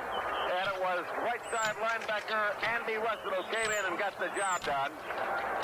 Jack Ham pulled in from the left side, so the Pittsburgh Steelers blitzing on the play. Had one linebacker dropping back, and that was middle linebacker Jack Lambert. They blitzed left and right and got the job done. A loss back to the 32, would now become 3rd down and 20 to go for Baltimore. 5:43 left in the third quarter. Score 26-7 in favor of Pittsburgh, and a key 3rd down and long 20, as Tony says, to make up for Bert Jones. Wide to the right goes Roger Carr. Out to the left is Dowdy. In the backfield now, Don McCauley and Rydell Mitchell. Jones gets the snap. Drops back to throw. Again the heavy rush. He's going to be hit. He stopped again for a loss by Andy Russell. Andy Russell, the linebacker, came in. Also in that backfield applying the pressure was L.C. Greenwood. So, consecutive sacks. Put the ball down at the 40-yard line of the Pittsburgh Steelers, and it now becomes 4th down and 28 yards to go for a 1st down. And again, the Baltimore offense cannot get the job done. What a tremendous rush the Pittsburgh Steelers front four put on. A double sack, and Bert Jones walks over sullenly to the sideline, and they go into their punting formation. David Lee back at the 45-yard line. Lone single safety back at the 10-yard line for the Pittsburgh Steelers. Lee waiting for the snap from Forrest Blue. Gets it, and the kick is up in the air. It's Theo Bell. There's going to be a penalty marker again. Bell makes the grab, runs the ball up to the 14-yard line, but there's going to be a roughing the kicker penalty against the Pittsburgh Steelers. Well, it's just such a penalty that to turn the thing around, that gives them a new life. It gives them an automatic first down, repossession of the ball, possibility of putting a score in, and they have to have a score here. Otherwise, time works against them. The penalty against Larry Brown, who was rushing on the play. Brown was an inside rusher, flipped his block, moved to the left, had to get a piece of the ball, did not, got a piece of David Lee instead, and the Baltimore Colts are still in business with a first down at the 35-yard line of the Pittsburgh Steelers. If they ever do score on this drive, I don't know. They may have covered somewhere around a half an acre. First and 10 for Baltimore. Jones back to throw. First down. Looking, running up the middle at the 40. Tries to elude one tackler, does. Gets away from Jack Ham, but cannot get away from Ernie Holmes, and is dropped out at the 35, the line of scrimmage.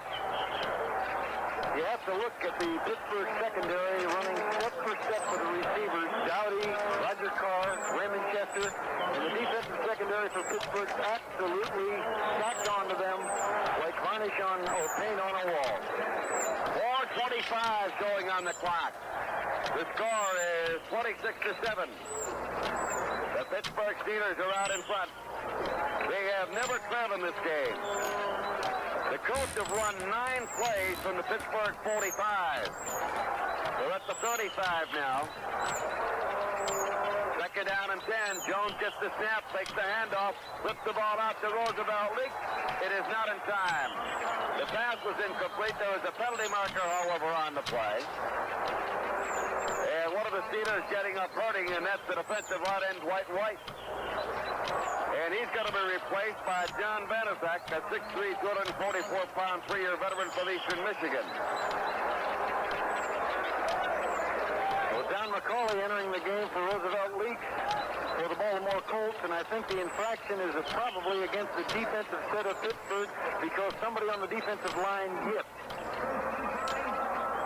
Penalty was declined. The penalty was against the Baltimore Colts, a motion penalty against Baltimore. That's probably what caused the yip. Well, the Colts just have been so frustrated here. They have had opportunity after opportunity, and they've still been able to only reach the 35-yard line. On this drive, they started back at the 32. And there have been key penalties. So it's 3rd and 10, and Jones back to throw. Looking, rolling to the right, takes the pass, being chased by Mean Joe Green, gets away from him and is knocked out of bounds at about the 31-yard line. A gain of only 4, and Bush just slams the ball to the ground in disgust. Well, when you take a look at the size of Mean Joe Green, running and racing with, foot-stepping with Bert Jones, and just about catching him, you get some idea of the awesome size and speed they have. Well, they picked up a grand total of 3 yards, and I'm stretching it by about a half a yard. It'll be 4th down and still about 7 yards to go for a first down. Mean Joe Green's going to get a breather. Donnie Shell comes in. Ernie Holmes is in. At the defensive right end, we've got John Banaszak. Defensive left end is L.C. Greenwood. And with 4th down and 7 to go, the Colts are going to go for it. They have no choice. Here's Jones, back to throw. Being rushed, going long, and Jennifer Roger Carr can't get up to it. Roger Carr was triple-teamed on that play. Donnie Shell was there. Well, just before the snap of the ball, Tony, Jack Lambert was waving his arms in the air because there was some misalignment. There's a timeout with a score of Pittsburgh 26, the Colts 7. Now this word. Pro basketball on Saturday found Walt Frazier putting in a rebound, the buzzer, give the New York Knicks a 115-113 overtime victory over the Cleveland Cavaliers. High man of the game for the Knicks was Spencer Haywood. He had 35 points. That's a season high for him. newly acquired Bob McAdoo added 26 points. Elsewhere in the NBA, Julius Erving scored 23 points and grabbed 12 rebounds to lead the Philadelphia 76ers to a 97-93 triumph over the Indiana Pacers. The Sixers were playing without two starters, George McGinnis and Doug Collins, both out with injuries suffered Friday night in the contest with Golden State. Elsewhere, the New Orleans Jazz got by the Houston Rockets 110-106. The Golden State Warriors took care of Washington. They won 115-110. The Denver Nuggets stampeded the Chicago Bulls 111-106. Kansas City over Phoenix. And Boston outscored Atlanta 117-110. In overtime, Los Angeles was beaten by Portland 115-111. Last offensive series that Pittsburgh had the ball, Franco Harris was bruised. We've gotten a report that he was bruised his ribs, and if needed, will return. Well, Tony, it's kind of frustrating for the Colts. They couldn't move the football. They had a couple of chances there due to some penalties against the Steelers. Bert Jones a little frustrated, and again, the defensive unit for the Colts comes on the field, and they have that task of shutting off the Steelers. That was the longest drive of the game with 13 plays, but all they were able to get on the 13 plays, 36 yards. First and 10 at the 32-yard line. Bradshaw's going to throw it from the 24, out of the backfield, at the 35, it's Harrison at the 40, at the 45, the 49-yard line. Ray Oldham makes the hit on the play. A 17-yard pass play to Reggie Harrison, a 5'11", 220-pound, 4-year veteran out of Cincinnati. And again, Bradshaw is employing that same strategy, sending the tight end, the two wide receivers deep, clearing everything out, then checking by a delay measure, the two backs flying over the middle or out to the side, and hitting them, letting them run with the football. First down and 10 for Pittsburgh near midfield. Here's Bradshaw turning around, gives the ball to Harrison. Harrison finds a hole at right tackle in the Baltimore territory and finally gets brought to a halt at about the 43-yard line. Reggie Harrison gets the ball up about 7 yards upfield, maybe 8. It'll be second down and short, about 2 yards to go for a first down. Well, the Steelers on the move once again. They had just manhandled that Baltimore Colts defensive unit, and the Steelers defense has just been superb. Wide receivers left and right. Handoff. Harrison straight ahead. May have the first down, maybe not. He shoved all the way back to the 45-yard line of Baltimore. He will get forward progress right down to the 40-yard line. And from here, it looks like it's going to be a first down for the Pittsburgh Steelers. Well, there hasn't been a heck of a lot for the crowd here at Baltimore's Memorial Stadium to cheer about, with the exception of the second possession by the Baltimore Colts when they went 69 yards in 8 plays. The last 17 covered on a Bert Jones to Roger Carr pass. That's been it. First down, Pittsburgh at the 40-yard line of Baltimore. Steelers have just been masterful. They canned off Bradshaw, looking, throwing upfield. Great catch by Lynn Swan. Oh! A leaping grab by Lynn Swan was hit immediately on the play by Lloyd Mumford. But he went high in the air, and talk about concentration and pulling the ball out of the air. A superb catch by Swan, a 13-yard grab. You know, one of the things that was so great about that catch, Tony, is the fall. Because he had nothing to support his fall with. He knew that if he helped with an arm one way or the other, he would have let go of the ball. But he concentrated enough, bundled his body up, and took the jar when his body hit the ground. And the big shot on that play was by Brian Chalder, the former Redskin and Miami Dolphin. Here's a handoff. Harrison again pulling for running yardage. He's got it inside the 25 down to the 23-yard line before he's tackled out there by linebacker Jim Triumph on the play. Brian Sauter has replaced, I believe it's Bruce Laird in the defensive backfield. Nope, not Bruce Laird. Lloyd Mumford's in. So is Laird. He's replaced Jackie Wallace.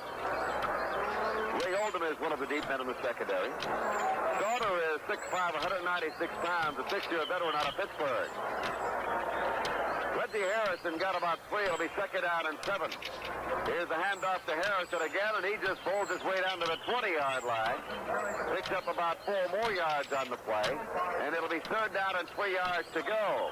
The ball will be put down at the 21-yard line. On the play, the 2 tackles. Joe Ehrman, Big John Dutt was also there. The ball just short of the 20-yard line, with third down and short. Third down, about 3.5 yards to go for the first down. Bradshaw. We've got 8 seconds left. But apparently they're going to let the clock run out. That's going to be the end of the third quarter of play. So, the end of the third quarter with a score. The Pittsburgh Steelers 26, the Baltimore Colts 7-0. UCLA and Alabama will meet on the gridiron for the first time in tomorrow night's Liberty Bowl game in Memphis, Tennessee. This is also the first time the Liberty Bowl has paired the runner-ups from 2 major conferences, and the nationally televised game is a sellout. UCLA finished second to USC in the Pacific 8 Conference with a 9-1-1 record, while Alabama ended the regular season with an 8-3 mark. The Bruins' high-powered offense features sophomore running back Theodis Brown, senior Wendell Tyler, and quarterback Jeff Dankworth. Brown rushed for 990 yards during the season.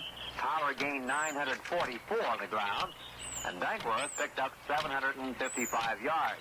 Alabama doesn't have UCLA's glittering credentials in offense, but the Crimson Tide does rank ahead of UCLA in total defense. That shapes up to be a good ball game, Liberty Bowl game, Monday night in Memphis, Tennessee, UCLA and Alabama.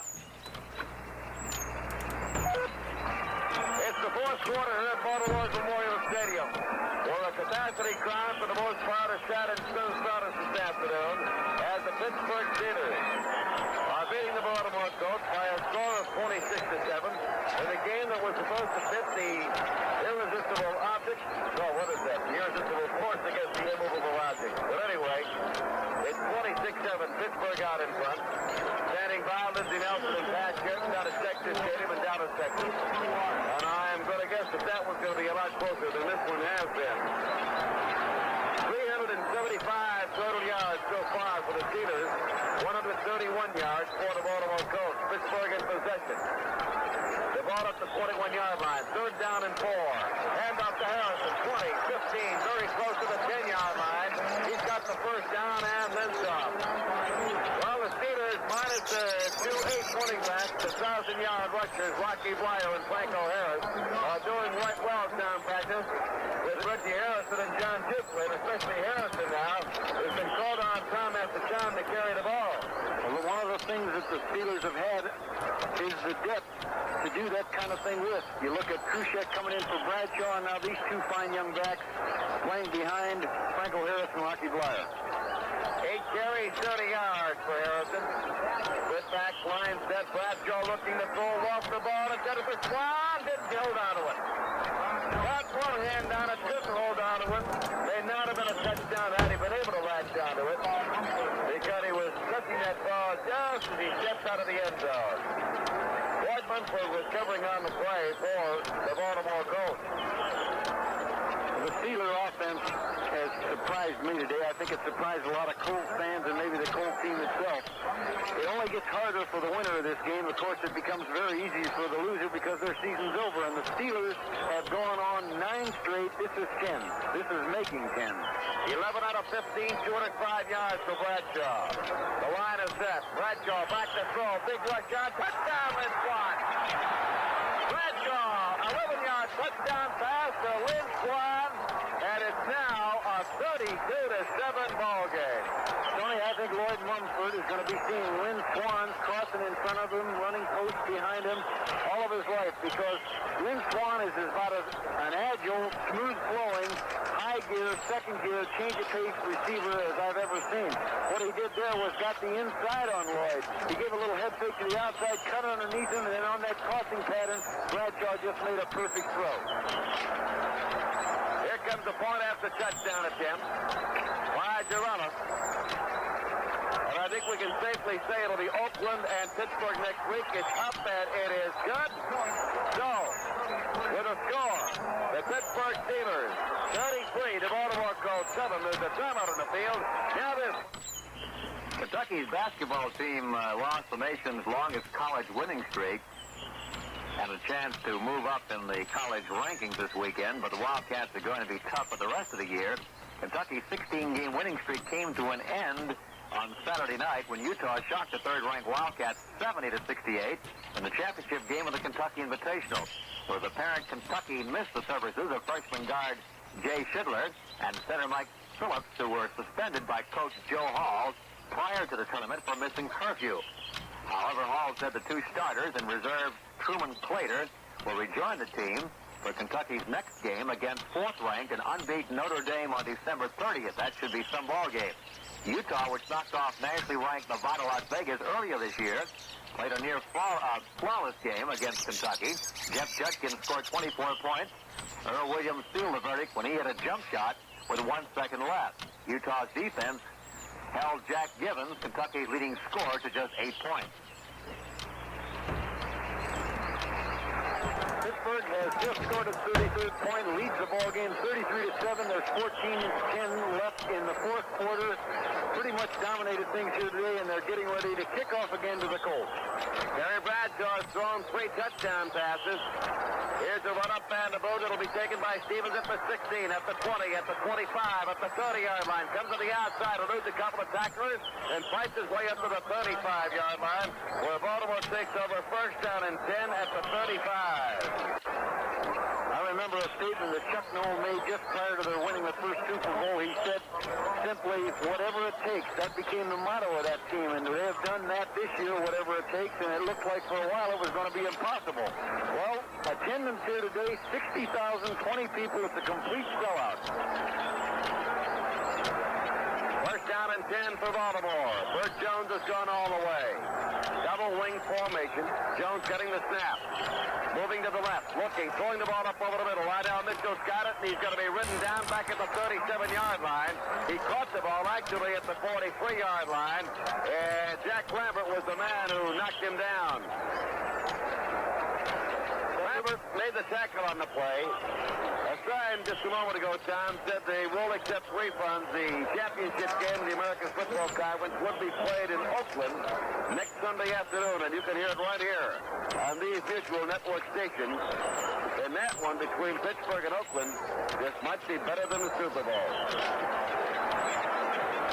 Here's Bert Jones turning around, gives the ball to Lydell, and Lydell has had a rough afternoon running the ball, as have so many teams against the Steel Curtain. Gets it up to the 45, maybe the 46. He got the first down, and that's what the Colts wanted, the first down. They got the first down, first and 10 at the 46-yard line. Immediately following this game, of course, Lindsey Nelson, along with Pat Sheridan down in Dallas, will pick up that L.A. game, which really rounds out the fourth game of the playoffs. 15 carries, 50 yards for Lydell Mitchell. Carr is wide left.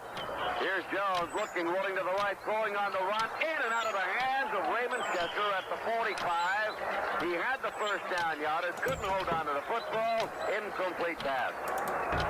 That's the thing. Bert, I think, gives himself more time when he rolls out. He's rolled out 3 times here in this last series. Once Raymond Chester missed it right there. He hit Lydell Mitchell on a little crossing pattern. That gives him some time, and it takes the heat off of that great rush of the Steelers. Well, the Steelers have won 9 straight. They were 1-4. They won 9 in a row, made the playoffs, and they're well on their way to victory number 10. Bert Jones, the quarterback, waiting for the snap on 2nd and 10. From the 45, up the middle, caught by Dowdy at the 31. At the 30-yard line, he's going to be hit and knocked down at about the 29-yard line. Everybody getting a little piece of the action. Mike Wagner was there. Mel Blunt was there. A 26-yard pass play. So it's the first down for the Baltimore Colts at the 29-yard line of the Pittsburgh Steelers. That's Dowdy's first catch of the afternoon. And it has been a very long afternoon for the Baltimore offense. Dowdy goes wide to the right. Roger Carr has been shackled completely with the exception of a touchdown catch. Jones dropping back, looking, drills that ball to Carr at the 10-yard line. He's got it. Roger Carr takes it at the 10-yard line. Blunt and Andy Russell making the tackle on the play. Well, you know, Roger that time ran a route, but he was getting double coverage by the linebacker underneath and the deep corner man. And what he did was to get forced outside, he could see that there was a deep man, so he did a curl, turned in towards the passer about 20 yards down the field, and Bert had the ball on the money. Well, Carr goes wide right this time. Dowdy is out to the left. Bert Jones, the quarterback, waiting for the snap. The Steelers may have been offside. Penalty markers before Jones can throw the ball. White. Shoved the ball back at Burt Jones. Now White has something to say to Robert Platt, the offensive left guard. Jones going over toward the line of scrimmage. I think that call against the Colts is illegal motion. I saw Raymond Chester, the tight end, lined up to the left, number 87, kind of yipped again prior to the snap of the ball. Well, back in the first quarter, you'll recall that Jones flipped the ball at White, so the wrap is going to be against the Baltimore Colts. That'll make it first down and 15, about at the 16-yard line. 33-7, Pittsburgh out in front. And they have had it all their own way since the very first series. As a matter of fact, on 3rd down and 8, Bradshaw connects on a 76-yard touchdown pass.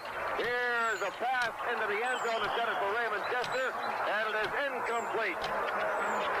Covering on the play was Wagner, and Jack Lambert arguing with the official.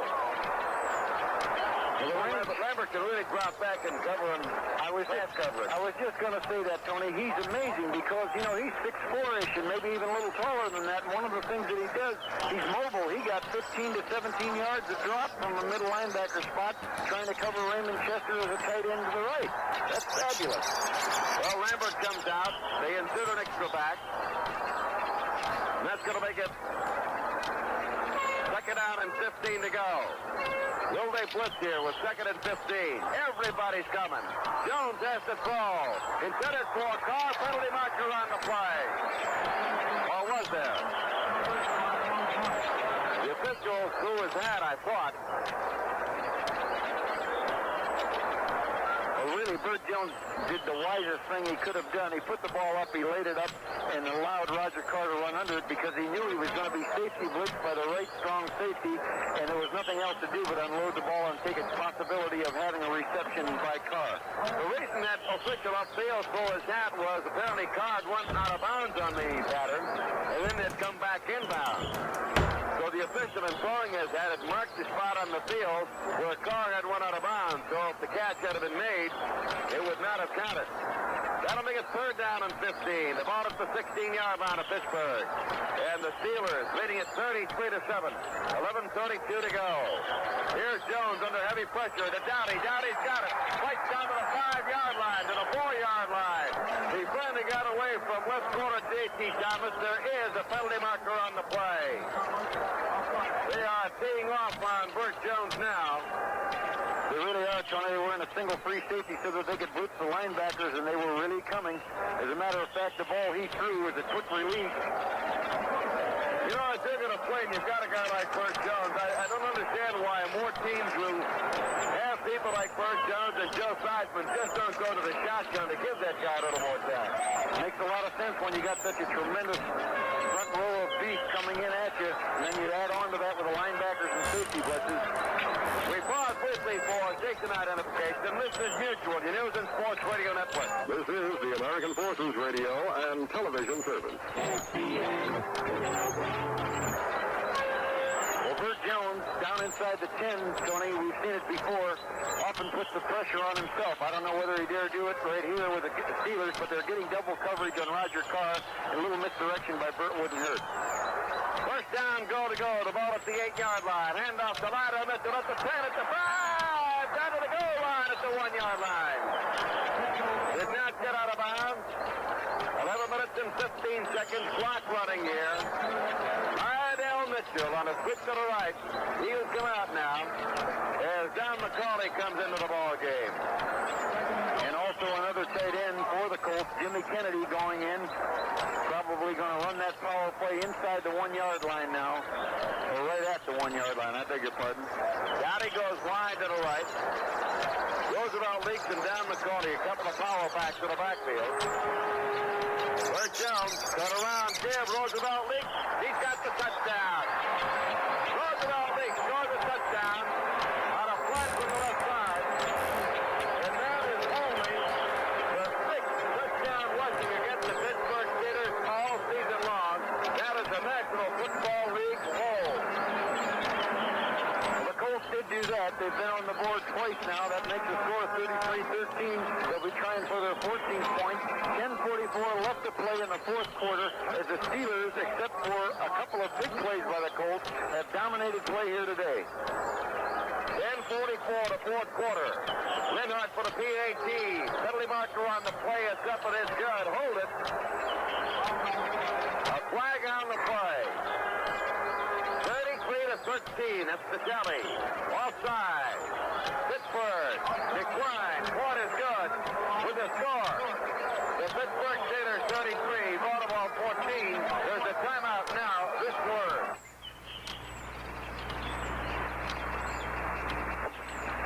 Oakland's Ken Stabler won his first NFL passing title with a 103.7 rating this year, narrowly beating out Baltimore's Burt Jones, who led throughout most of the year but finished with 102.6. Stabler took over the NFL lead in the Raiders' 35-20 win against Cincinnati during the 13th weekend and rested last Sunday as Oakland defeated San Diego 24-0. Jones completed 13 of 20 for 248 yards, 3 touchdowns, 1 interception. The Colts' 58-20 victory over the Bills of the last weekend that clinched the Eastern Division crown. If Jones hadn't thrown that interception against Buffalo, which was tipped by the intended receiver Glenn Dowdy, Jones would be the NFL champion with a 103.8 rating to Stabler's 103.7. Jones can take some consolation in the fact that this was the first season that any NFL quarterback finished with a 100-plus rating. Ernest Hill back at the 10-yard line for the Pittsburgh Steelers. Linhart will kick it off.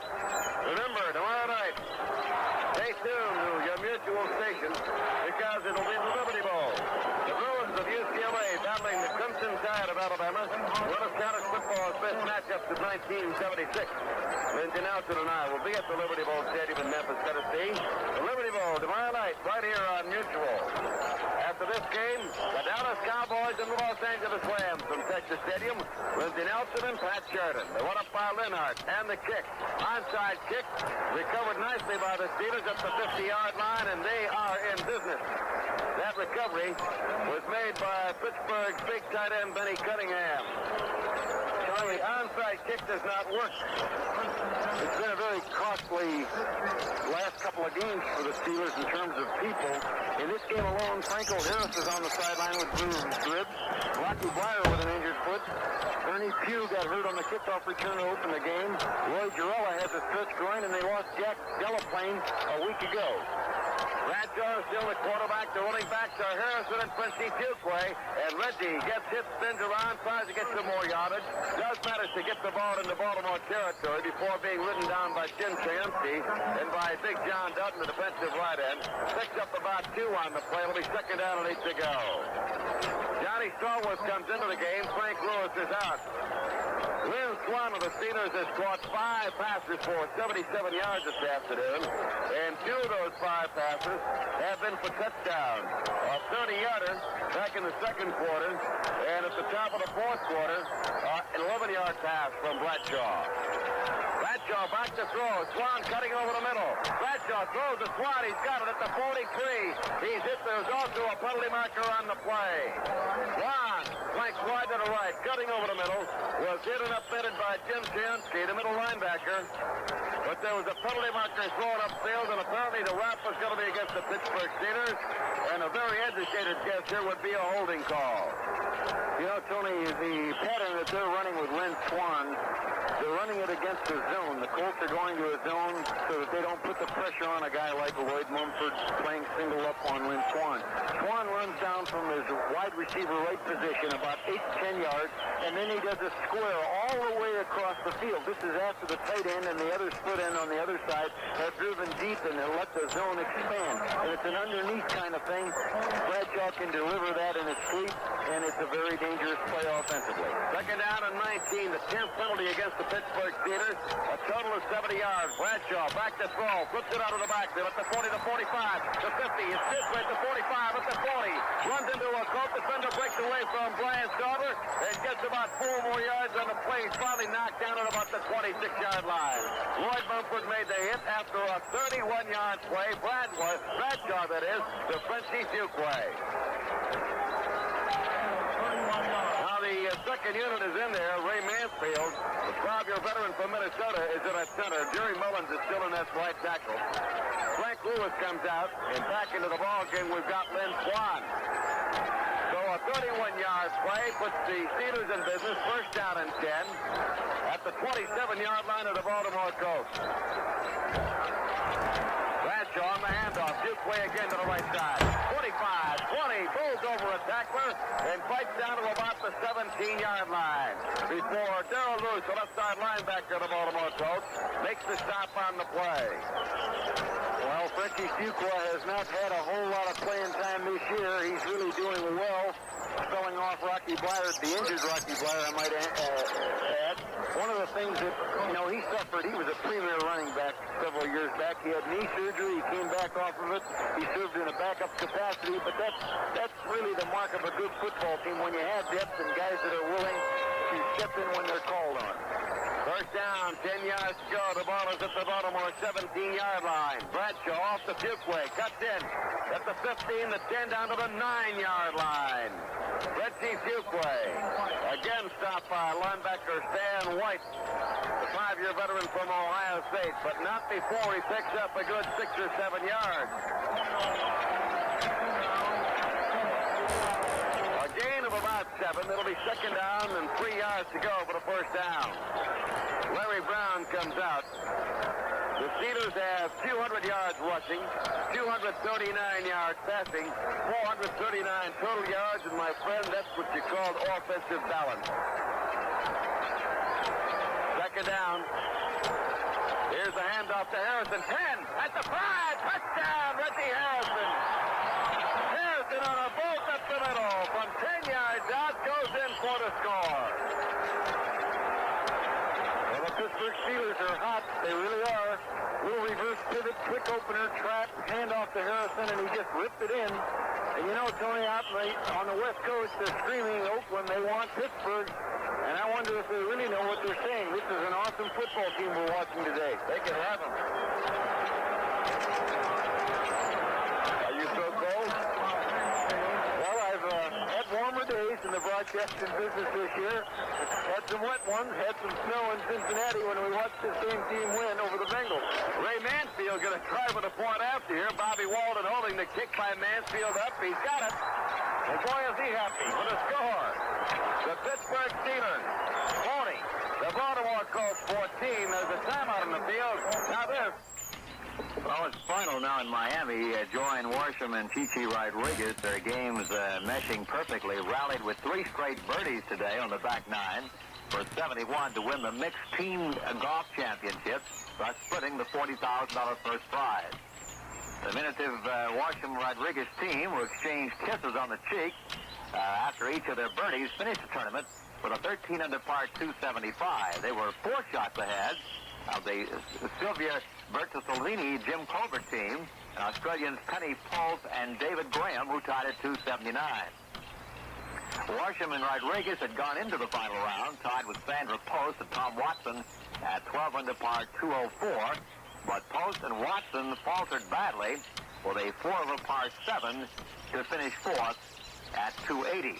Worsham Rodriguez started the last 5 holes, tied with the other team, but then started their birdie streak with a 3 on the par 4 14.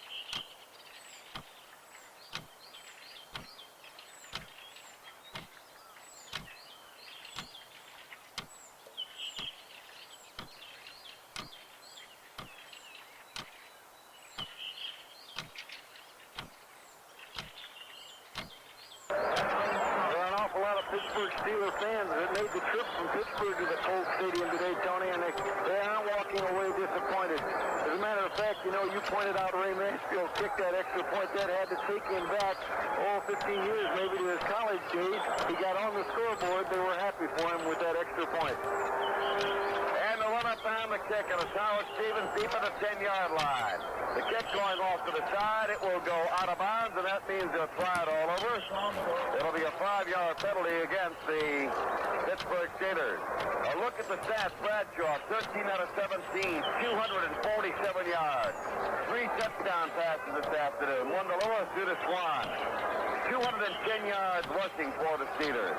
Harris, 17 carries, 132, and he surely would have broken the record he set a year ago against these same Baltimore Colts at Three River Stadium when he rushed for 153 playoff yards. Harrison has 10 carries, 42 yards, and 2 touchdowns. Fletchy Dukeway, 8 carries, a total of 37 yards.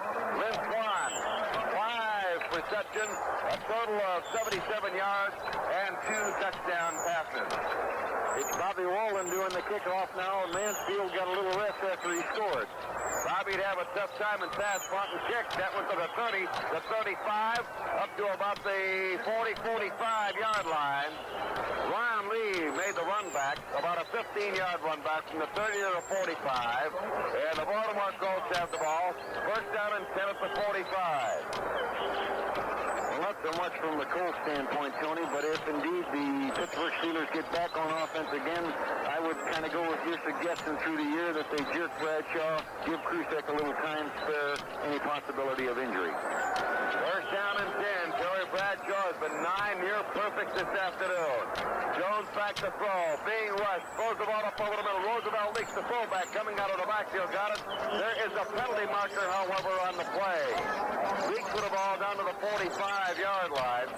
You know, it's gotten to the point, John, where you're doing a play-by-play, and anytime there's any kind of yardage gained, a punt, a kickoff return, a pass play, you're always looking back toward the line of scrimmage to see if somebody has thrown a flag. Well, I can see in the last 2 days that we've done 2 big games, division playoff games. The intensity is so great, you want to do so well that they are frequently penalty plays. As a matter of fact, I think sometimes the tone is set in that first quarter. If they want to call holding offensively on any play, I think they possibly could. If they want to call pass interference, they possibly could. It really, I think, depends upon the tone that is set during the day and just the overall judgment of the official, which is usually pretty good. The penalty walked off, makes it first and 20. It was holding. Bert Jones racing out to the left, throwing that ball under tremendous pressure, throws the ball away. He tried to get that ball out to Glenn Dowdy, but there was a big rush on, and Ernie Holmes has really been harassing Bert Jones all afternoon. Applied a tremendous amount of pressure, but there's also a penalty marker at the 41-yard line. They've got to have the dirtiest handkerchiefs in the league by the time this one's over. Well, there's some new faces in the Pittsburgh defense. Yeah, Steve Burnett, 6'4", 255, a 6-year veteran from Rhode Island, who backs up at left end, left tackle, and right tackle, and also at right end is in there. Andy Russell, a veteran linebacker, still remains in. Jack Ham is still in, as is middle linebacker Jack Lambert, who probably has the dirtiest uniform. J.T. Thomas is still the left corner. Mel Blunt is the right corner. Blunt matched up against Roger Carr.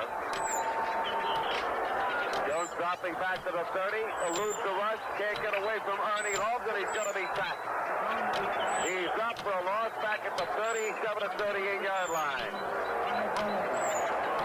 Tony, you pointed out that the 2 cornerbacks for the Steelers are still the same people, J.T. Thomas and Mel Blount. I don't believe that I've ever seen 2 more apt and professional corner people. They are really something. Franco Harris, very slowly, walking off the field, and I mean very slowly, off to our right. Looks like Franco can hardly walk. He's going off under his own power. Second down, 22 yards to go. Again, a penalty marker on the play. Pass complete to McCauley at the 40. Out of bounds he goes at the 45-yard line. Down McCauley, out of bounds, right around the 45.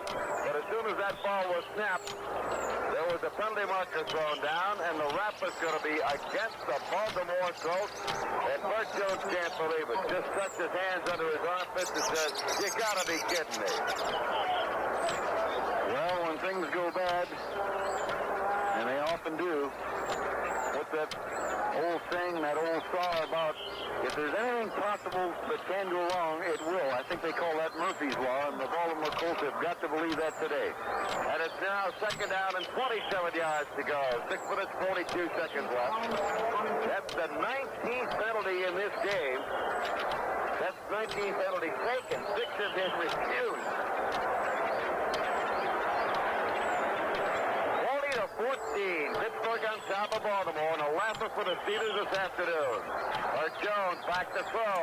Fires the ball. Raymond Chester had it. Couldn't hold on to it at the 40-yard line. Jones had the time. Chester crossing over the middle. Couldn't hold on to the football. That'll make it third down. And still 27 yards to go. Well, this has not been a contest. It was third down and 8 on the opening series. Pittsburgh in possession, and Terry Bradshaw dropped back and rifled a 76-yard scoring strike to Frank Lewis. And from that time on, it was all Pittsburgh Steelers. Joe Green has just exited, and we've got a little replacement in there for him. John Vanacek is his backup. Give these young fellows a little experience and rest some of those fellows that played so well. Third and 27. The ball at the 28-yard line. Bert Jones with a deep, deep drop. He's going to be sacked. He can't get it off. He's down at about the 15-yard line. Bert Jones sacked at the 15-yard line. Dwight White was one of the people in there. So it's going to be fourth down and about a half an acre to go. 40 yards to go for a first down.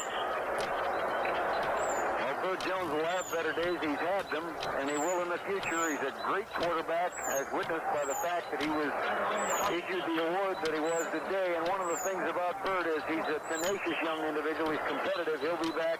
There'll be brighter days. I know that. Well, Lynn Swan is the safety for the Pittsburgh Steelers at the Baltimore 49-yard line, and David Lee is going to punt. Gets it up. It is a boomer. It'll drive Swan back, all the way back to the 37. Comes to the right, looking for a block. Cannot get it. Reverses his field. Back at the 30. Runs into a lot of Baltimore coach, and he's down at the 35-yard line. 48-yard punt. With the score, Pittsburgh 40 and Baltimore 14. There's a timeout on the field. Now this. Well, the next game may be a little bit more exciting than the one we're just finishing up with, 40-14. That's the game between the Los Angeles Rams, the regular season 10-3-1, the Dallas Cowboys 11-3. Rams and Cowboys have, of course, been there before. Coach Chuck Knox has led his Western champion Los Angeles team to 4 consecutive division playoff appearances. Coach Tom Landry has directed East champion Dallas to postseason play 10 times, including 8 division titles in the last 11 seasons of his 17-year term as Cowboys' only coach. The Cowboys, of course, lost to the Redskins in the final game of the season. They'd already wound up as the champions in that division. The Redskins got the wild card. Now, of course, the winner of the Cowboys game with Los Angeles will now meet the Minnesota Vikings, who demolished the Redskins at Bloomington, Minnesota, in that first game on Saturday. The NFC Championship game, of course, is next Sunday, December 26th. We have 6 minutes and 1 second remaining here at Baltimore's Memorial Stadium, and the Pittsburgh Steelers on the way to their 10th straight victory. They lead it 40-14. Theo Bell, now in as a wide receiver, is wide to the right. Mike Kruzek is the man from Boston College who is now the quarterback, and he hands off to Frenchie Fuqua. He goes off the left side, advances the ball from the 35 up to about the 39-yard line. A gain of 4 by John Frenchie Fuqua, 5'11", 200 pound, 9-year veteran out of Morgan State. He and Reggie Harrison have carried the brunt of the ground game here in the second half because of injuries to Rocky Blyer and to Franco Harris. Fuqua and Harrison in the backfield. Out to the right again, we've got Theo Bell. Back to throw. Kruzek flips it out. It's caught up to 45, picked up to 35, but up to the 40-yard line. Reggie Harrison makes the catch and gets the ball up to the 40-yard line and no more. A pickup of maybe a yard on the play. It'll be third down and 5 yards to go for the Pittsburgh Steelers. You know, Mike Kruzik, Tony, coming in, filling in for injured Terry Bradshaw, winning the 6 starts, would have really been a contender for the Rookie of the Year had there not been so really many outstanding rookies this year. He's 6'1", 196 pounds, a second-round draft choice out of Boston College, and dropping back to throw. Looking, fires that ball over the middle. It's caught by Bell at the 50-yard line, and he dives ahead into Baltimore territory, down to about the 47-yard line. P.O. Bell, 5'11", 180 pounds, the 5th-round draft choice out of Arizona, making the catch. Another first down for the Pittsburgh Steelers. Benny Cunningham, who was in at tight end, is out right now. Ernest Gill is in the ball game. He is wide left as Bell comes out to the right. And right now, Randy Grossman, a 6'1", 215-pound, 4-year veteran from Temple, is the tight end on the left side. Kruzik turns around, gives the ball to Fuqua. Fuqua runs into a lot of blue shirts, gets the ball down to the 46-yard line. That's as far as he goes. As Big Joe Ehrman, the 4-year veteran from Syracuse, makes the hit on the play. When I hear Randy Grossman's name, Tony, I think right away the Super Bowl catches, the scoring catches that he made. There's depth for you. You take Larry Brown, the tight end originally, Benny Cunningham behind him, number 89, who is just entering into the game, and Randy Grossman as the third possible tight end receiver. That's quite a combination for a 43-man roster. Well, Grossman is out and Cunningham is back in. Wide right is Bell out to the left. We've got Ernest Gill. It'll be second down and 9 to go as Kruzik drops back to throw. Looking out of the backfield to Harrison at the 45, at the Baltimore 40, to the outside 35, at the 30, and he's knocked down there as the tackle is made by Brian Sauter. A 15-yard play, and the Steelers are just unstoppable this afternoon. Well, Mike Kruzik is really a short throw, accurate throw guy, and he's shown that all the way through his career at Boston College. That little gem that they just unfolded there was Ben Cunningham at tight end running on a diagonal to do an out and let the back cross underneath him all the way under. Well, that's just a little throw over the middle, but it's got to be done right in stride, which Mike Kruzik can do very well. At the 31-yard line of the Baltimore Colts, the Steelers have the ball. First down and 10. Kruzik drops back to throw. Being rushed, eludes the tacklers at the 40-yard line. At the 35, fires. It's caught by Bell. Spins away from the tackler at the 20 and is finally knocked down by Ray Oldham at the 19-yard line.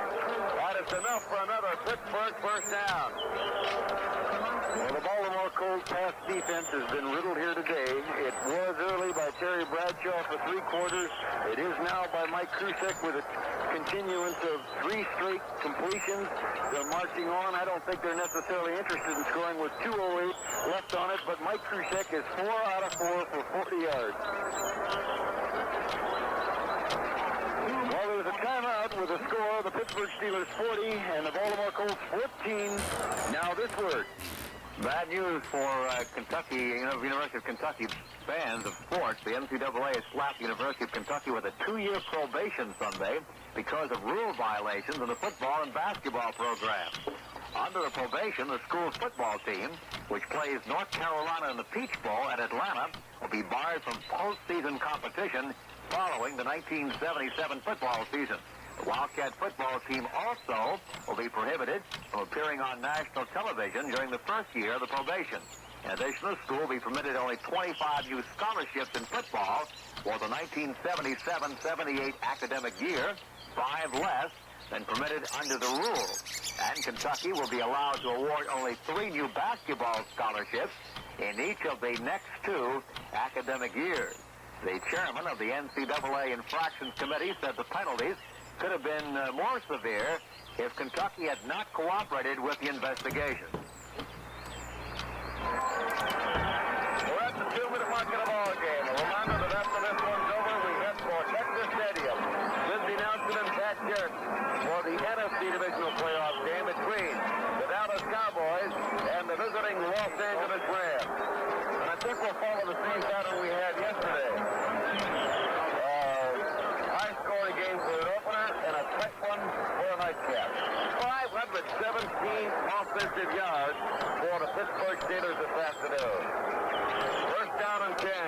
Pittsburgh. They've got the ball at the Baltimore 19. Kruzek has the time, throws off the hand of the intended receiver. It was Ernest Pugh at the 15-yard line. Incomplete pass. That'll make it 2nd and 10. Oakland's Coliseum, the start of Michigan National Football League showdown. That'll be the spot next week, and Ritual Sports will be there. We'll have all the play-by-play as the Oakland Raiders battle the Pittsburgh Steelers. Last year's Pittsburgh-Oakland match, of course, will go down as one of the best in the NFL ever. The rematch should be no exception.